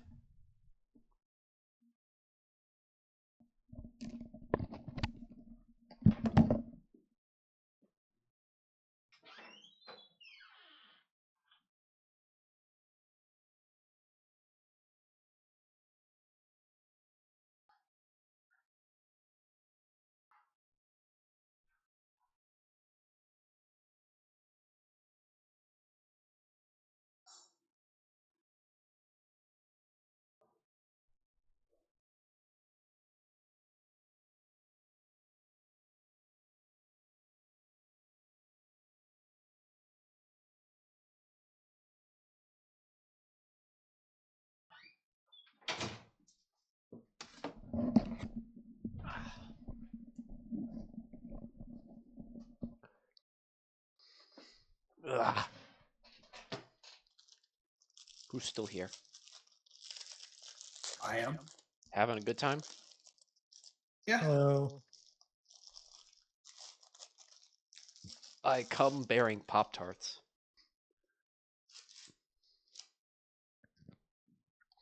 Also, tell me if I'm overplaying it. I feel like I was a little bit. No, thing is, Martin you're is good. ridiculous, so that's a good thing. I mean, ridiculous versus Finn, who is just kind of like A a guy? wet blanket. A guy. He's just some guy. Yeah, just some guy.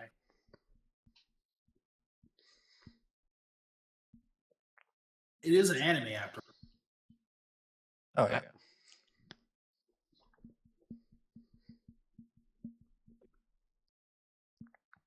I mean, the straight man is the most important role.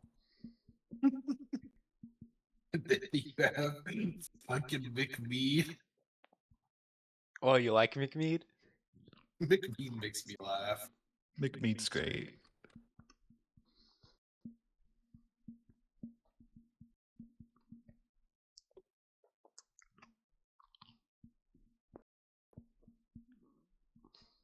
McMead is a character that Finn probably wouldn't talk to for too long, but it wouldn't be a. If we were chilling together, you wouldn't see him disappearing out of frame. He's not Martin. Yeah. It's kind of funny. McMead is the exact opposite type of person Martin was building him up to be in his head. In like a way where he doesn't really know what to do.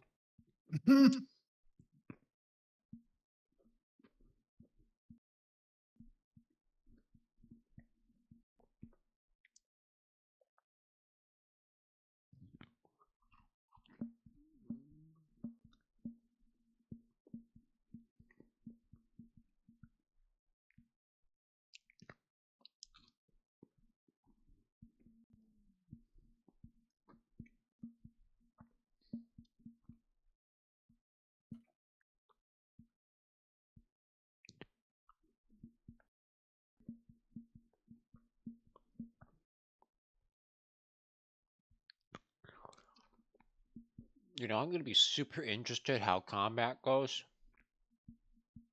I'm gonna die. Thing is, everyone's in paper mache machines. 2 actions and 2 reactions. Yeah, Perry, you're gonna have to pull your weight. Yeah, I know. I have to actually do the thing I usually don't do in the system, which is attack more with penalties. Thing is, everyone's operating with like 10s are really good right now in this time period. So the fact that you got McNeed's kind of fucking 14s, busted. yeah, I mean, do you see his Warframe awareness? Sorry, Walker frame awareness. Like, if you go look at the cheat sheet, let me see. it's absurd. A 17. I gave him such a high stealth as well because I see a good part of his style being the whole "now you see me, now you don't." Boom, boom. It's the survivability onion, right? He doesn't want to get seen.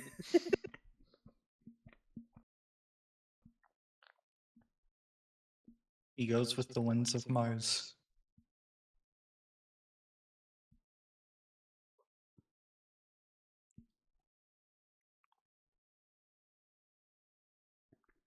Also, I don't have a good fucking voice for Martin.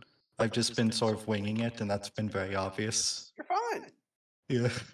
Oh, You know, who's to say what people from Earth sound like in like 300 years? I was gonna try to go with Irish, and then I was like, nah, I don't think I would. yeah, yeah, because you initially. It's a bit difficult.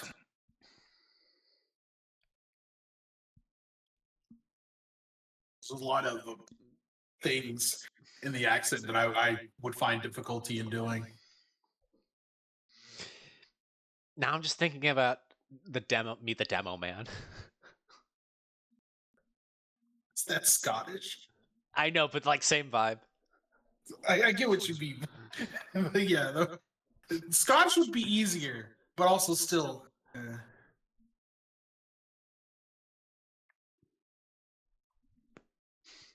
I can't wait until Pancake gets here and we just bombard him with information. Like he just like stumbles into the scene. Hit with the 2x4 formation. I don't know if combat's going to go a lot slower because everyone has no armor and health,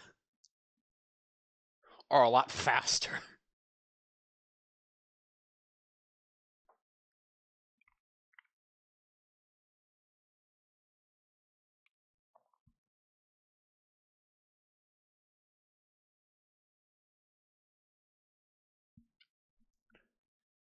I do like how it's like, oh, hey, we're playing wacky pilots because aces aren't normal people. But then Finn and McMead like immediately admit they've never gotten a kill. McMead? Not McMead, Martin. Martin. Names. Finn maybe got one or two. He doesn't.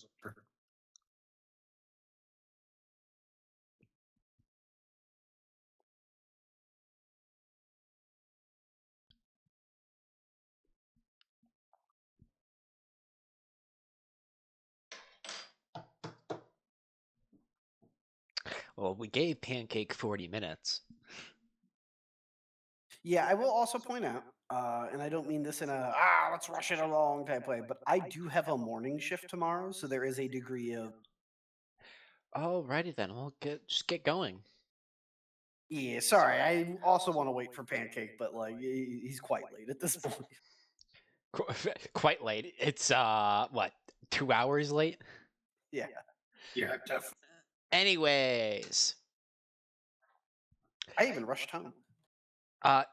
you all get in your convoy and start moving out.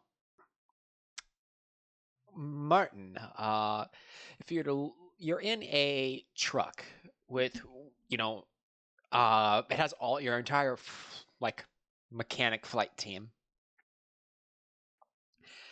And if it's 6 people in this caboose, there is an airlock in the back so you can get out. Is it standard military or like civilian, like repurposed? In the independent Martian army, it's really hard to tell which way. The war's been going on for so long, like the infrastructure. No, it's more like most of the Martian starting equipment is just militarized civilian stuff that slowly morphed to be better at its role over the course of these 4 decades. I see. It's yeah. It's like the bicycle company making shoshaws. He looks to his flight team. And is this a new flight team, I imagine? Yep. Okay, so they never really met each other. Correct. So I assume everyone's up to speed? Yep. 3 days. 3 days there, 3 days back. It's a big planet. It's gonna take some time to get there. Isn't Earth supposed to be bigger? Yes, but you don't see people travel distances like these very often. Huh. We like to stick to our own little countries, nations. It's more comfortable. Whatever you say. At least we weren't fucking spacers. We'll drink to that. Can't imagine living in a place so cramped all my life. I can't imagine breathing recyc every single day. I mean, the water you piss in. I mean, where you piss is what you drink. Ugh. That's how water recycling works, even on Earth. Your mechanic Oh. shivers. I'm sorry, is that too too intimate for you, too down to earth. You know, man, there's some things I just don't need to know from you. It's how the world is. It's interesting. Don't be so susceptible to the small, minute, the gritty details. You need to know where chicken nuggets come from. You need to know how things run. If you don't, then you can't have a Hey, proper understanding he of puts them. his hand on your shoulder. Pal, I need to know where our driver's going. I don't need to know any of that. I got enough problems as it is with just this war. Fine, fine. Oh, he like knocks on the back of the window. Driver, Yeah? ETA. What? We just left. It's only been 40 minutes.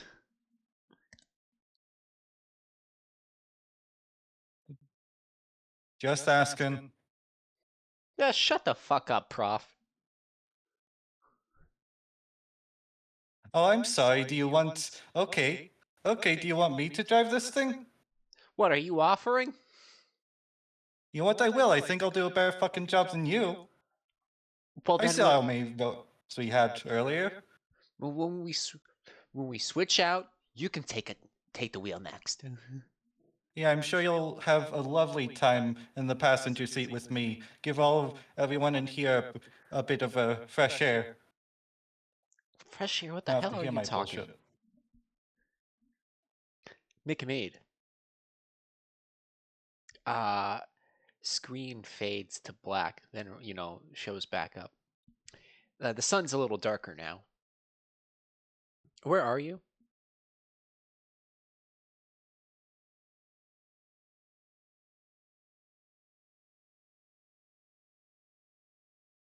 Barry? Oh, sorry. I for some reason thought you were talking to Paradox. So where am I? Is what you're asking? Yeah, where are you in your truck? It has your flight team. It has your walker frame on the truck bed. You know, when you go out, you have to go out through the airlock. Suit up. He'll be basically on the as far as he can on the side facing the driver's cab. You know what I'm saying? Like where you like the closest to, so that he can occasionally, if he needs to, tap it and shout something. I'd like you to make me keen awareness. Actually, no, keen. Let me check your skill sheet. Keen awareness, cunning. So another d6 or Nope, 2d6. okay. So keen awareness, cunning. That would be 14, and I rolled a 5. So that's 10 successes. You notice a glimmer on the horizon.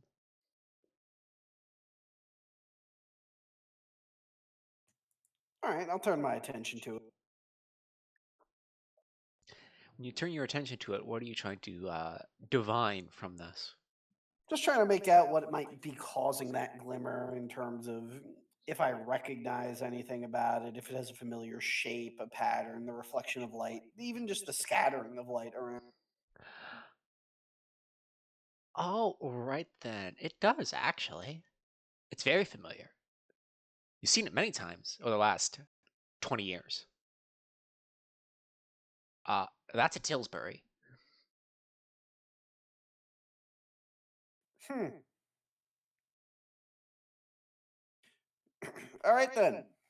McMead will, over the comms, calmly say, Tillsbury, and he'll give the heading.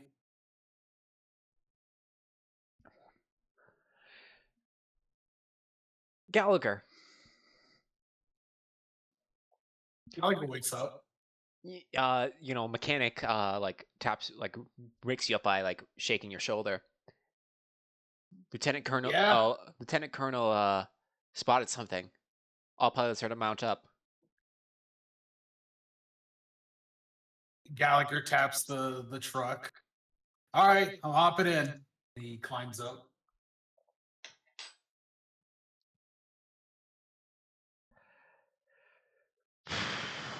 When I get in, I'm guessing it'll take a bit for the walker frame to just be hoisted off and all that. As you do, I'm going to spend a narrative point. And it's going to fire at you. As you know, very first thing it's going to do. Nightmare. Well, let's see. Which one is better for?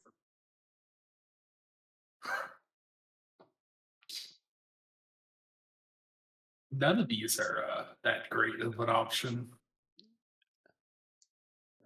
What? I'm looking at shield, shrug off, and all that. I don't think any of these are great options. If it's any consolation, I am rolling, let's see, a 7 for these. Fair. Get ready for the awakening pull. Yeah. So how do you want to react? Yeah. It's probably gonna be armor shrug off. Yeah, armor shrug off.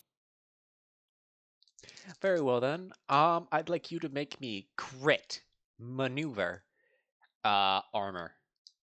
Also, are you sure you don't want to use your mobility? You have a mobility 4, if I remember correctly.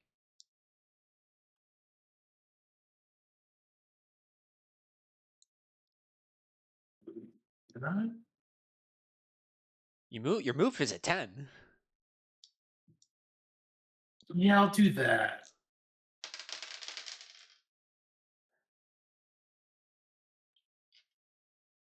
Alrighty then.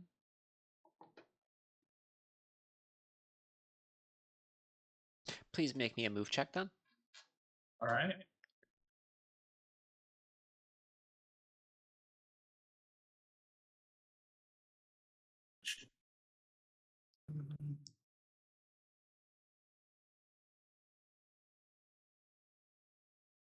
That is an awakening point. That is an 8. 2 1s and a 6. Ooh, we got an awakening point, and that should be, what, 3 successes? That will be 3.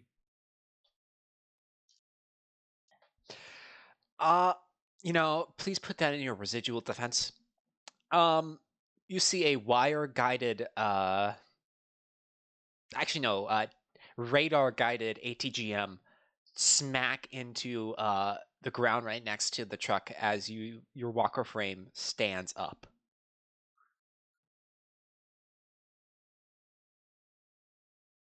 Gallagher probably tries to kind of shift over and duck out of the way. And the ATGM team is going to try the same. That is 4 successes. Would you like to spend a narrative point to give yourself your dodge a +1 to make this a tiebreaker, and optionally spend your tuned point to just dodge this attack? Yeah, I will do that. Alrighty then, please reduce your tuned down to 0.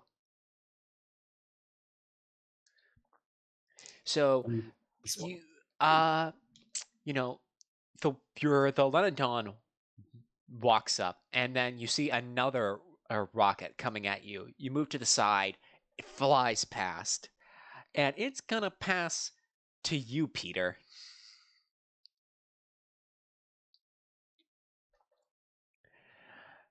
Peter, you've just been violently woken up. There's now a firefight going on. Great. Darko Petar feels like how I feel right now. Funny thing is about that pancake, Perry was joking that the reason why Darko hasn't been present is because he was shitting his brains out because he ate bad. What was it? Sukiyaki. Sukiyaki, oh boy. You didn't cook your meat enough, bro. I have dysentery. Now I have to get into the walker frame with the shits. God have mercy Get in the upon my walker soul. frame, you shit boy. Get in the walker frame, Darko. We've still got a revolution to fight. Sir, yes, sir. Also, things you've missed, Hey. Pancake. Perry's playing Riley and lot. McMead. The McMead? Yes, the McMead. And he only ever wears a dad uniform. And I understand. what was his footwear looking like? Combat boots with beige socks rolled up to the shins. Awesome. All right, paint the scene for me. You're currently on a long-range search and destroy mission against a top secret Federation facility, making some sort of dirt side capable walker frame carrier. So they're making a land ship. Presumably. Wonderful. All you know is that it's very bad that the Federals have this, and your job is to go to the facility, presumably blow it up or steal it. Does it make me think We're of Desert to stealing it. We all Crack? put bets on stealing it. Mm-hmm. Because, you have the Red Death with you. Of course you're going to win. And the convoy is currently bumped into a Federal relay station. All right. These are scattered all about. Very important for keeping communications between the lines. And you've been a Tillsbury, a Walker Frame 2 Tillsbury, and an infantry-based ATGM team have taken shots at Gallagher's Lenendon. All right, I'm going to start shooting at the infantry with an autocannon. You could currently be at long range. Are you sure you don't want to use a different weapon? Good point. I'm going to use the recoilless rifle. Alrighty then. Which ATGM team are you going to fire at? The one that hasn't fired yet. Alrighty then. It's going to try to duck for cover and avoid you. Good luck for them.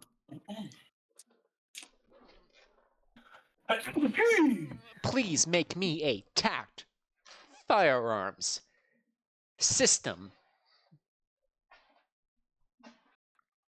All right, that is. And I believe the light recoilless rifle is medium range, so at a -2. Yeah. No, I'm sneezing out the storm. And would you like to use your reaction or a narrative point to turn this into a +2? No, I'm confident with my odds. That is 8 over 10, 3 degrees of success. So that's 4 under 7, 4 degrees of success. Would you like to spend a narrative point? Yes. Alrighty. To re-roll or turn that into a +1? Turn that into a +1. It's an infantry squad against a Walker frame size recoilless rifle. On that Even type, if I match, I'm assuming they're being turned into mist. on my tiebreaker, I rolled a 1. Well, let's see what I get. A 2. Dang. Yep. You fire a shot into it, and it dust kicks up as like a 50mm round just like screeches across the battlefield. Who would you like to pass to? There we go. I would like to pass it to McMead, the goat. Rylian, what would you like to do?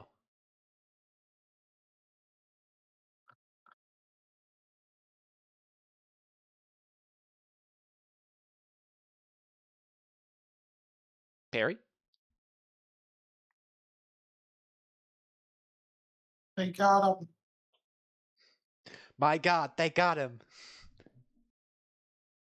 Those damn feds. They're messing with his internet connection. They're jamming us. Hey, hello. They didn't jam us. They cut my power. Oh, My God. I think that might Only be in a war crime. only in the office section. So like everywhere else, there's still power in the house, but my computer does not have power right now. Oh, did the switch flip? Yeah, maybe. Don't know. Well, my wife is currently investigating in the basement. Excuse me. My wife's currently investigating, so I'm just in here to let you guys know. Yeah. I don't have access to my stats right now, but I can talk, and I have a dice roller on my phone. I have access to your stats, though. Exactly. The turn has been passed to you. All right, what do I see before me? Off into the horizons, up on the dunes, there's a group of 4 Tillsburys and 2 ATGM teams. They've taken a shot at Gallagher's Lenendon, and Captain Peter has returned fire. Am I at long range, I assume? Yes. Okay, then Rillian is going to, after his walker frame activates, he's going to immediately set the thrusters to full. And he is going to try to essentially stealthily overboost around their ambush point into a better position to open fire on them. So he's going to be doing that and then trying to like just light them up. Alrighty. On this, would you like that attack roll to be in the same action, or would you like to spend 2 actions to make these flats? I'm going to do 2 actions. And Also, power's back, so I'm going to be trying to get my computer back on now. But yeah. as well, what you can do is you can make 1 attack at a -2, and then an additional attack at a flat. Well, I have 2 actions, so I want to use one of the actions for closing and one of the actions for the initial attack. And then, so you're Remember, saying you're recommending I do another attack at a -2, essentially? yeah, you can attempt as many checks as you'd like. Yeah. I just wanted to verify that's what you Yeah. were suggesting. Mhm. Okay, then if that case, if I'm able to close to short range, I think he would hit them with one of his other weapon systems. He's focusing on the Tillsbury, and then he's going to throw a grenade at the infantry sections. Alrighty then, please make me a poise, stealth, mobility. With your cunning.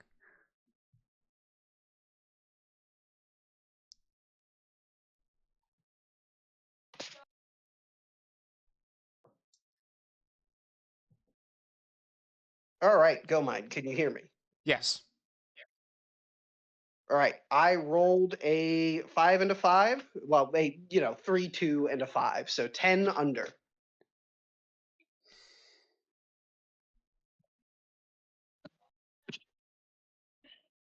So that's 4 successes. You make the distance, you get into short range. And the Tillsbury you want to target first, correct? Yeah, he's going to light it up with his machine gun, then throw a grenade at the infantry sections. Would you like to spend a reaction to make this attack aimed and negate access check? Negate a what? So when you make an additional check after the first one in an action, you can take a -2 for every check. But you can use a reaction to give yourself a +2 when you make an attack. Yeah, but isn't this I have 2 actions.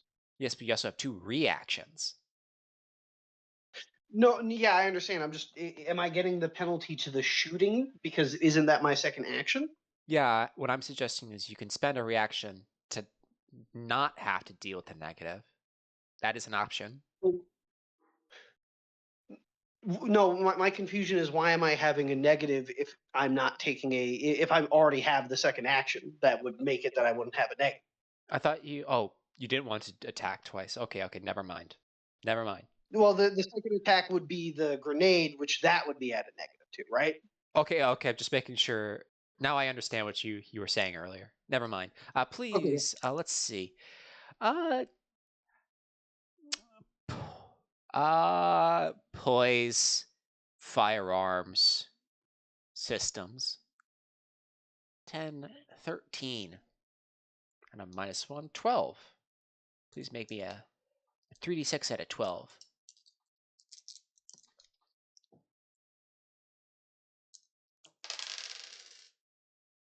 All right, I got a awakening Ooh. because I rolled 2 1s and then a 4, so 6.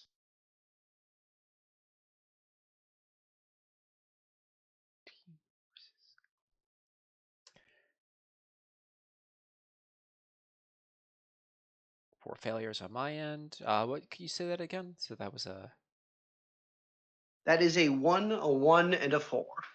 so that's a 6. That's 7 degree success. You blast this Tillsbury to death. Boom, gone. That's another kill. Reduced to atoms. Say again? You blast that Tillsbury to death. It explodes in fiery glory. As God intended. Please make me a let's see, ordnance tact system. So that's 8, 11, -1 because of nimble. This would be at a 9.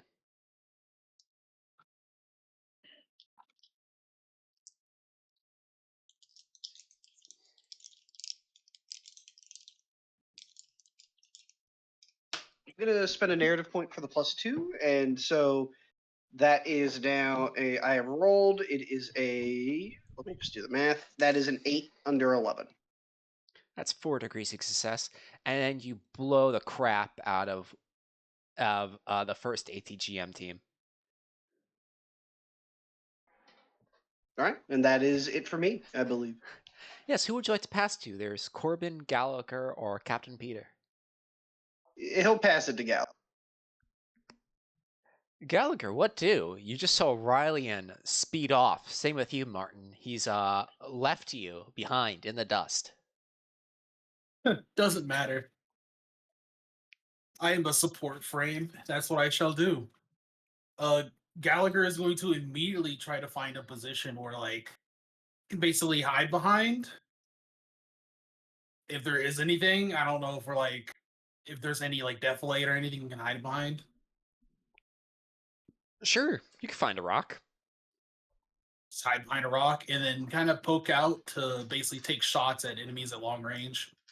Alrighty then. I'd like you to make me poise firearm systems. Who are you targeting? I am going to target. Let's see, who's gone again? No one yet.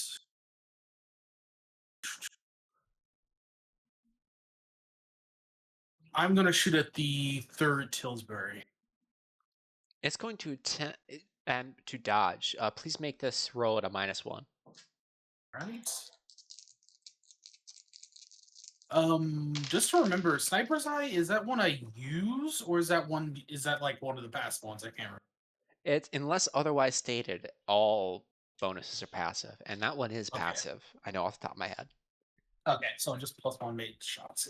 Long range, so that means it's just my normal.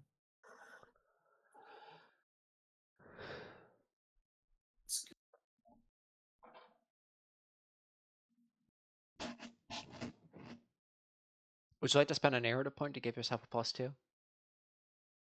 Let's see. You know, if you get 2 successes, you do kill it. That is true.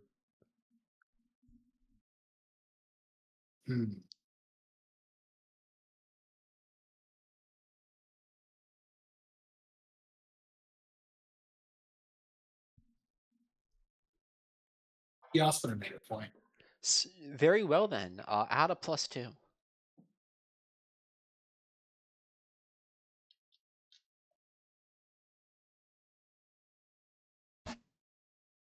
This one is 2 1s. Well, that is 4 successes. 4 successes. You blast this Tillsbury away. You know, it's it pops up to try to take a shot at you. And then you put a 90mm round in one out the other, and its legs give out as it slumps to the ground, dust kicking up, obscuring it from your view. Please add a walker frame clue.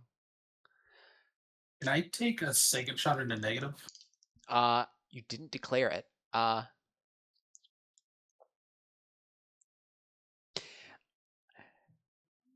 Who would you like to pass to? You can only pass to enemies. I'll pass it to the ATGM team. The ATGM team is going to take a shot at you, McMead, because you're the closest. You see these 4 dudes around basically a rocket launcher in spacesuits scrambling to turn the gun around.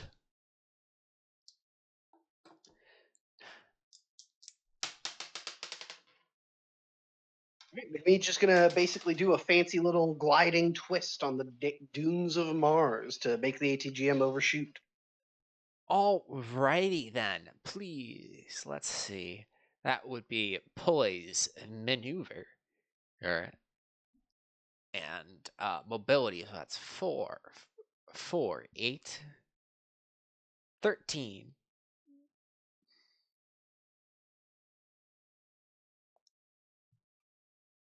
That is another awakening point and a 2, so that is 4 total. The result is 4. That is 10 successes. The rocket just like smacks right into the ground where you were as, the dust kicks up. And this other Tillsbury is going to take a shot at you. And I'm going to let you use residual defense, so you don't need to reroll. You can just use that 10 one more time. Excellent, excellent. Unless, of course, you'd like to use a reaction to shoot back at this Tillsbury. You know what? I think McMead would. Is there any way I can keep some of the residual defense while shooting back? So I'd let you just have it.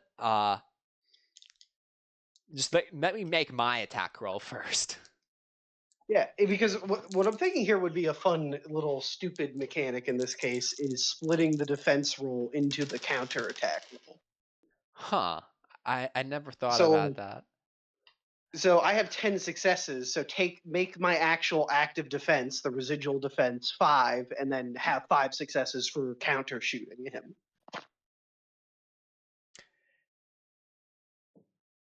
Thing is, you only need 3 to kill him, so you do. I'll allow it. Yeah, well, I didn't know that before I said it, so that's what makes it fun. Like, sure, fuck it, why not? I can get weird with it. McMead just fucking jukes the shots, and as he jukes, it just takes out the other Tillsbury with another burst of machine gun fire. Martin, you haven't even fired a shot, and McMead has already killed 4 units. Oops.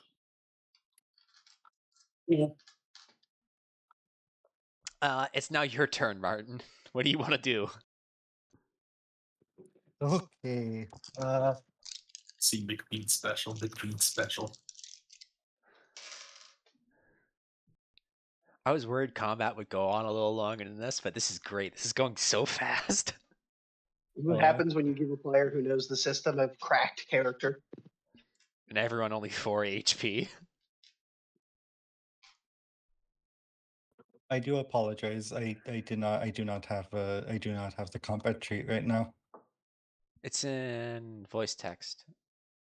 Thank you. I thought I had it. There it is. Thank you. Sorry. I closed it. There we go.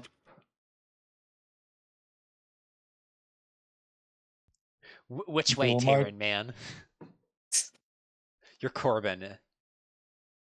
Holy shit, they're giving me the maximum starting pay at my new job. Ah, nice. Oh, yeah. All right. Martin. Oh, I get paid bi-weekly. Fuck. Sorry. Oh no, it's Martin is just he's turned on the walker frame finally and just skidding up, and it's like, holy shit. I'm starting to see why you have the reputation.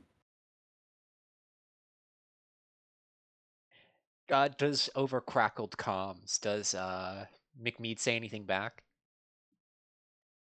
No, McMead's in the zone. Okay, Martin is going to basically decides, okay, guess I'll finish up this mess and go for the 4th Tillsbury. Alrighty then. It's going to attempt to dodge. Okay. This would be a attacked firearm systems at a -1. Would you like to spend your reaction to give yourself a +2 or any narrative points? Yes, +2, so +1. Attack firearm system. What weapon are you using? This will be the Walker frame machine gun. Alrighty then. You know, the 70 millimeter. Give him the 70s. Oh yeah.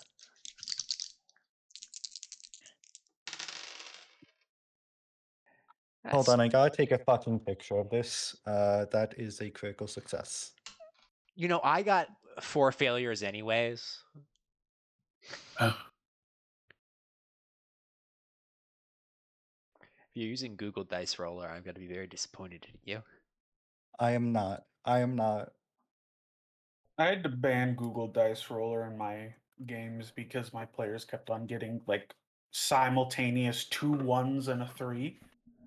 It was so consistent. There's something not right Yeah. about it.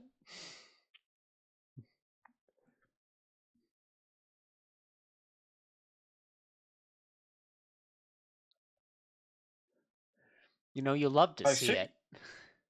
Also, nice dice. Thank you. I really like Please them. add a Walker frame kill. I imagine Martin is like, fine, I'll clean up this mess. I'll clean up the last of it. And then he just like takes a single shot with the machine gun.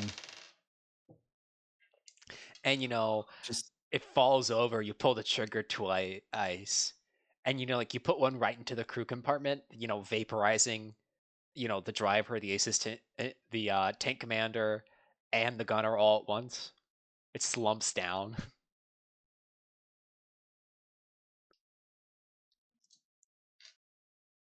Who would you like to pass to? bogey down. I will pass to Oop.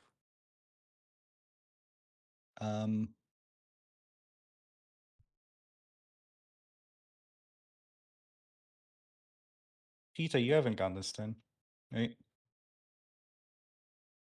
Who? Have you gone this turn?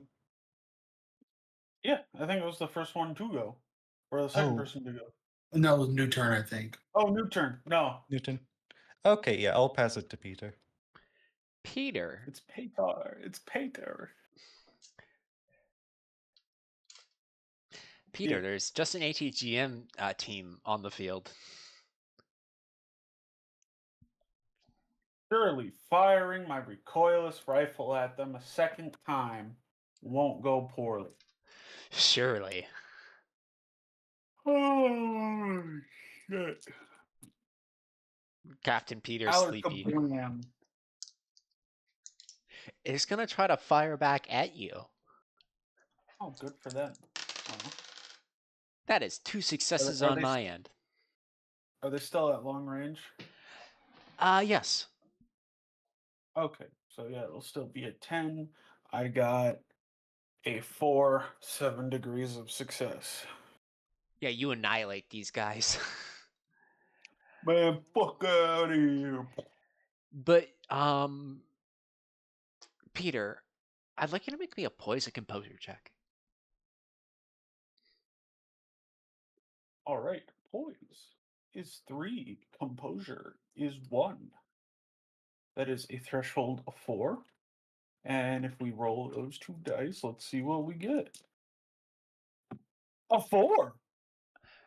Peter, you notice that the glass, your screens on your cockpit start to shake a little bit, and you hear a noise.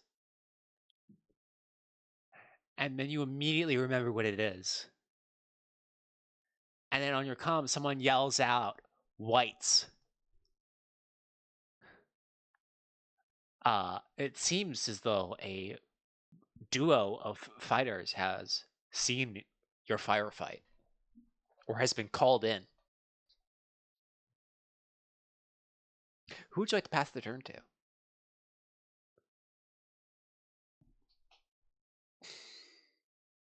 go with Corbin. Corbin, above you, you see 2 F5 white atmospheric fighters. Okay, that's not great. Get the truck somewhere safe. You're just going to be a target for them.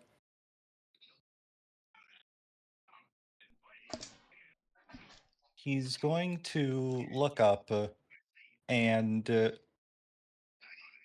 do something stupid. Oh.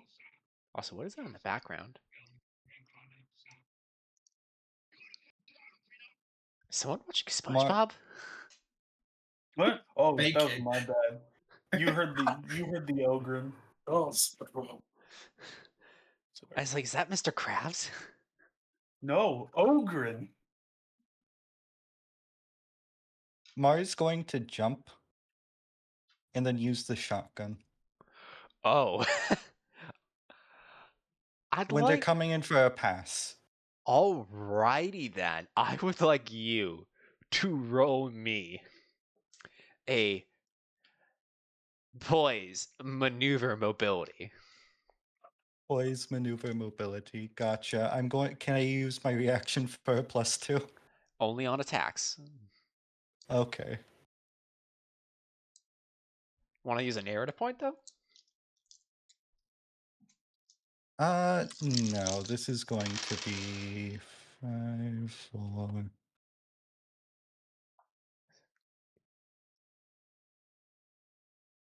Yeah, this is going to be 3 successes.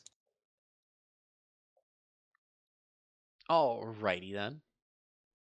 Please, I would like you to make me a poise firearms systems at a +3. You have to beat Okay. 6 successes. Yeah, +2. So, poise, firearm systems. +5. Ah, yes. Because, you know, your move Poise. check plus now you're point blank.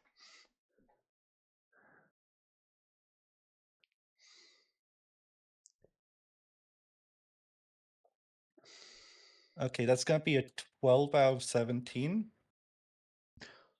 Ooh, how many successes is that? I believe that's 6. Tiebreaker time. Unless you want to Okay. spend an narrative point just to make it a +1. I'll spend a narrative point for the +1 just so we have one of these guys out of the air, if that's okay with everyone. I'm good with it. Very well then.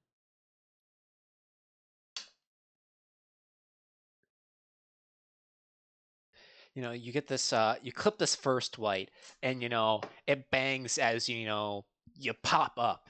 You point the underbarrel at it. You pull the trigger.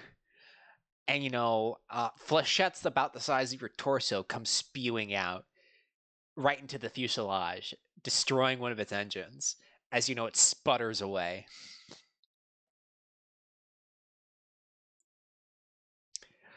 Second one's coming your way.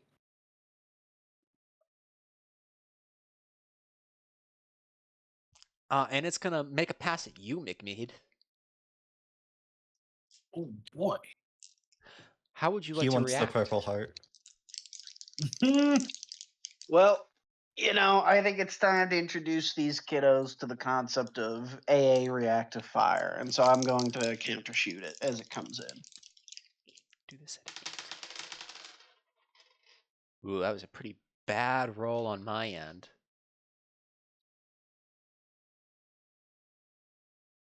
So I got 4 failures. I'd like you to make me, McMead, a. You don't have access to computers, so that would be a tact firearms system.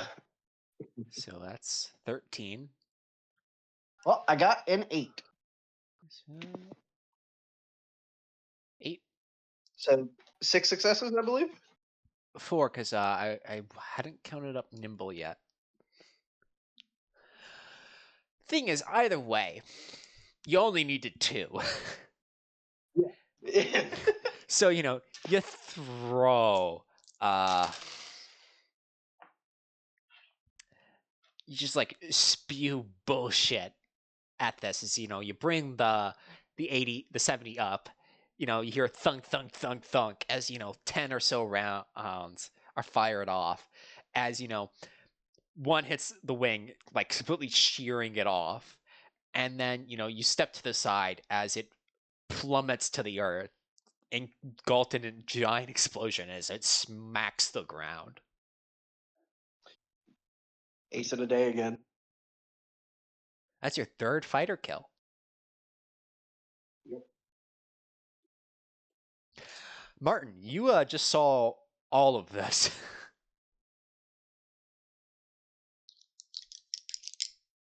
Just like crashing to the ground, he just like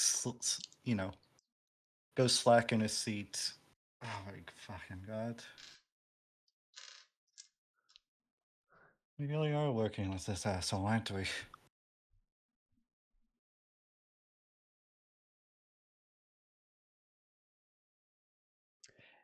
Then you hear I hope that wasn't sent over the comms. I could spend a narrative point to make it so. No, I don't. I I'm don't gonna- think I will. I'm gonna spend a narrative point to make it so. McMead, you hear that? I think you switch over to computer. I Oh, think the power probably came back on. He just left.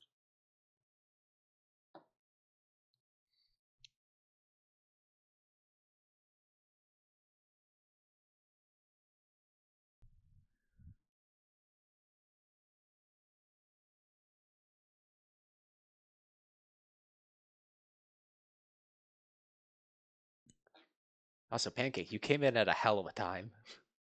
I did. I still don't know what's going on, and that's not because I haven't been paying attention, but because my brain, the spongy, squishy mass in my brain is growing more porous by the hour.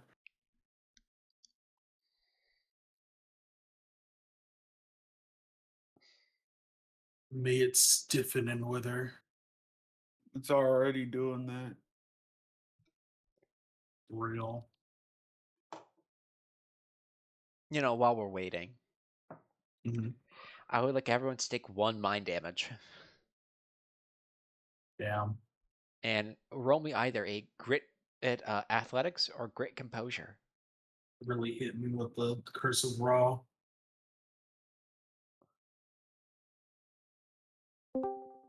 I'm here. Hi, we're doing combat fatigue. Rylian, One failure. 1 failure. If you fail this check, please take D3 mind damage. It's athletics or composure with grit.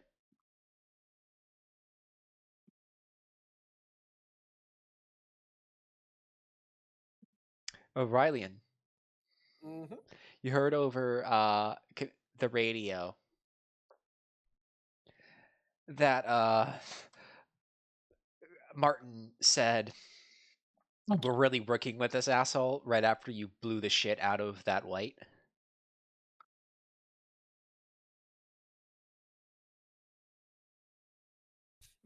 Mead will just kind of turn his WF. It's silhouetted by the burning husks of everything else on this hill, and he'll walk it down and over comms.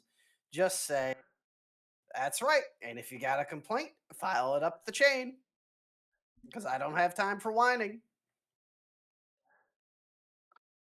Only complain if you turn traitor, okay?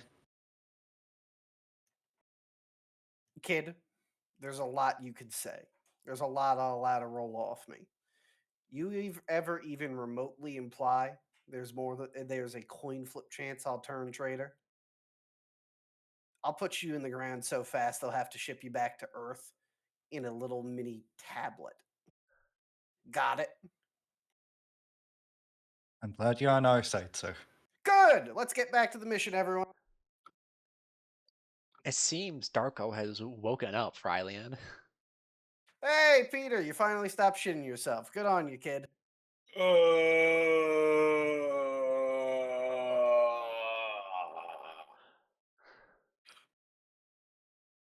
Just remember, and he will pat Peter's walker frame with the hand of his.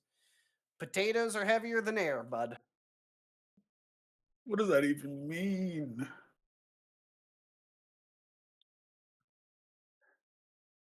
Well, I think it's an idiom about how words are really easy, but it's a lot harder to say those sorts of things when you're starving. You know, one time one of my friends told me, slowly, you could eat a bag of raw potatoes, and if you do it at once, you'll probably die. But if you do it slowly, over time, you might just enjoy it. What sort of That's hoarder would eat a whole bag of potatoes by themselves? I don't know, it's just an idiom, sir. I'll think of better idioms. That one's dumb. Well, it wasn't me who came up with this, sir. It was my friend. Well, let's move on. Yes, sir.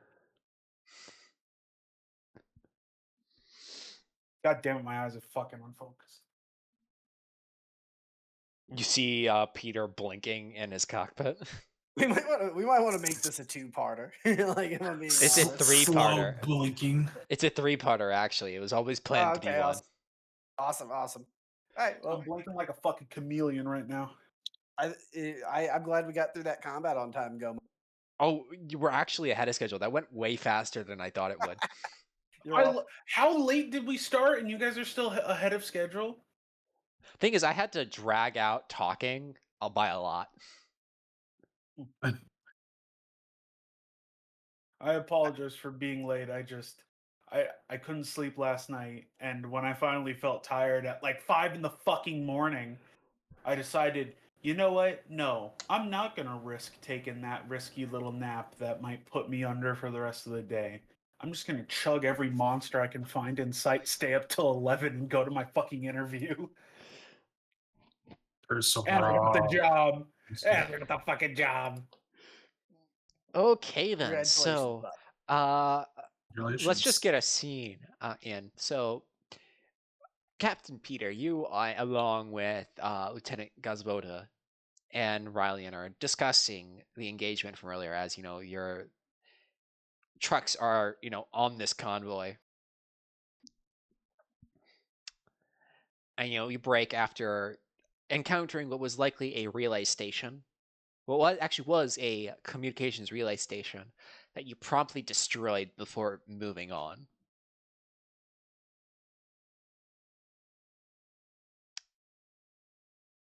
Ryllian, is there anything you'd like to say to Peter? Well, overall, the team did good, but we're going to need sharper reaction times and keeping people aware.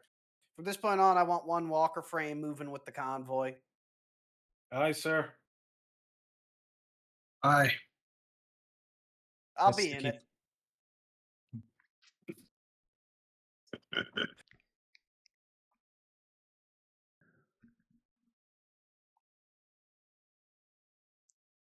Well, I think that's all anyone had to say. You all break apart. Martin, Yes. how are you feeling?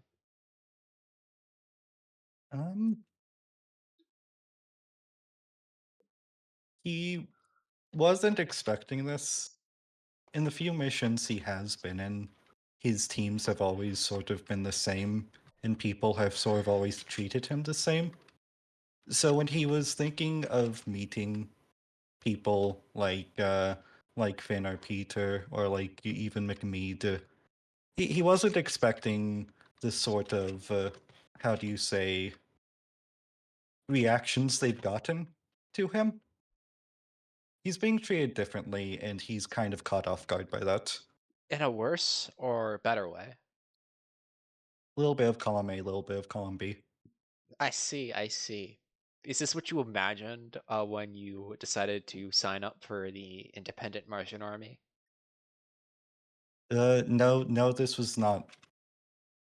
Honestly, yeah, especially McMead, it's like he was expecting some hotshot pilot who, like, thought he was, like, the bee's knees. He wasn't expecting some, like, old veteran who was actually competent at what he was doing.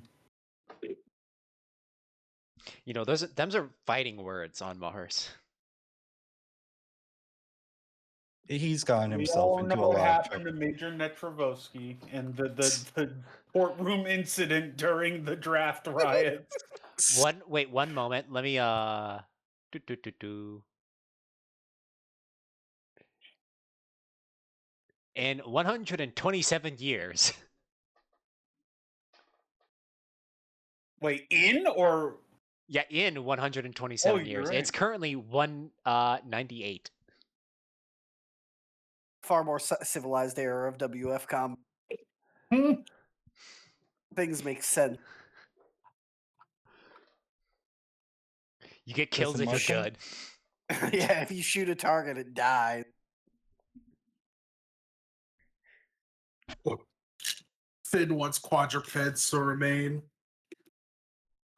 You just want terrestrial combat. So real. Mar is the type of person. Fuck space.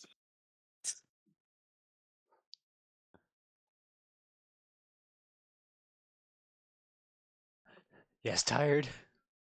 Oh no, he's the type of person who he will keep talking shit until he's been shot, and he hasn't been shot yet. It's only a matter of time, It's only a matter of time. And with how rickety everyone's walker frame is, that might end very poorly for you. Hey, mine is in totally pristine shape. I think go line. Are you happy with the portrayal of McMead, even in combat? Oh, he's great. I love him. Thing is, the way you played him, that's how he earns his reputation.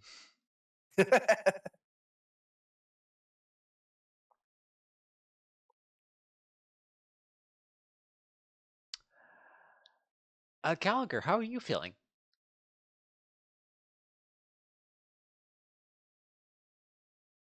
Gallagher feels vindicated. The Leonardune got to get a one-shot kill on somebody. He is like writing that all in on the data sheet, and he's like just pleased. Just One shot, one kill. Just blast that Tillsbury away. Exactly. But very pleased. Tillsburys are like 20 years old now, and they are considered outdated. You're lucky you didn't run into any Burnsberries. A machine is a machine. A gun's a gun. Yeah, but like those Burnsberries are going to be a lot harder to hit, and they are Indeed. tougher.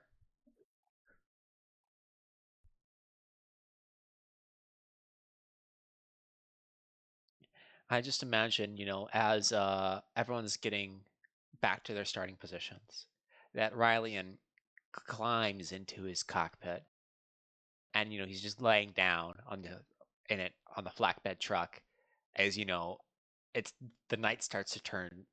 It starts to turn to night, as the stars are out.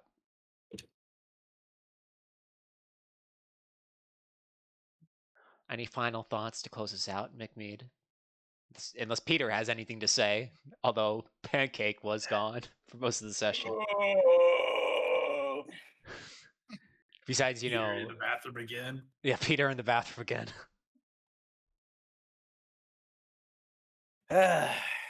Sure beats the minds. And I'm going to leave us on that.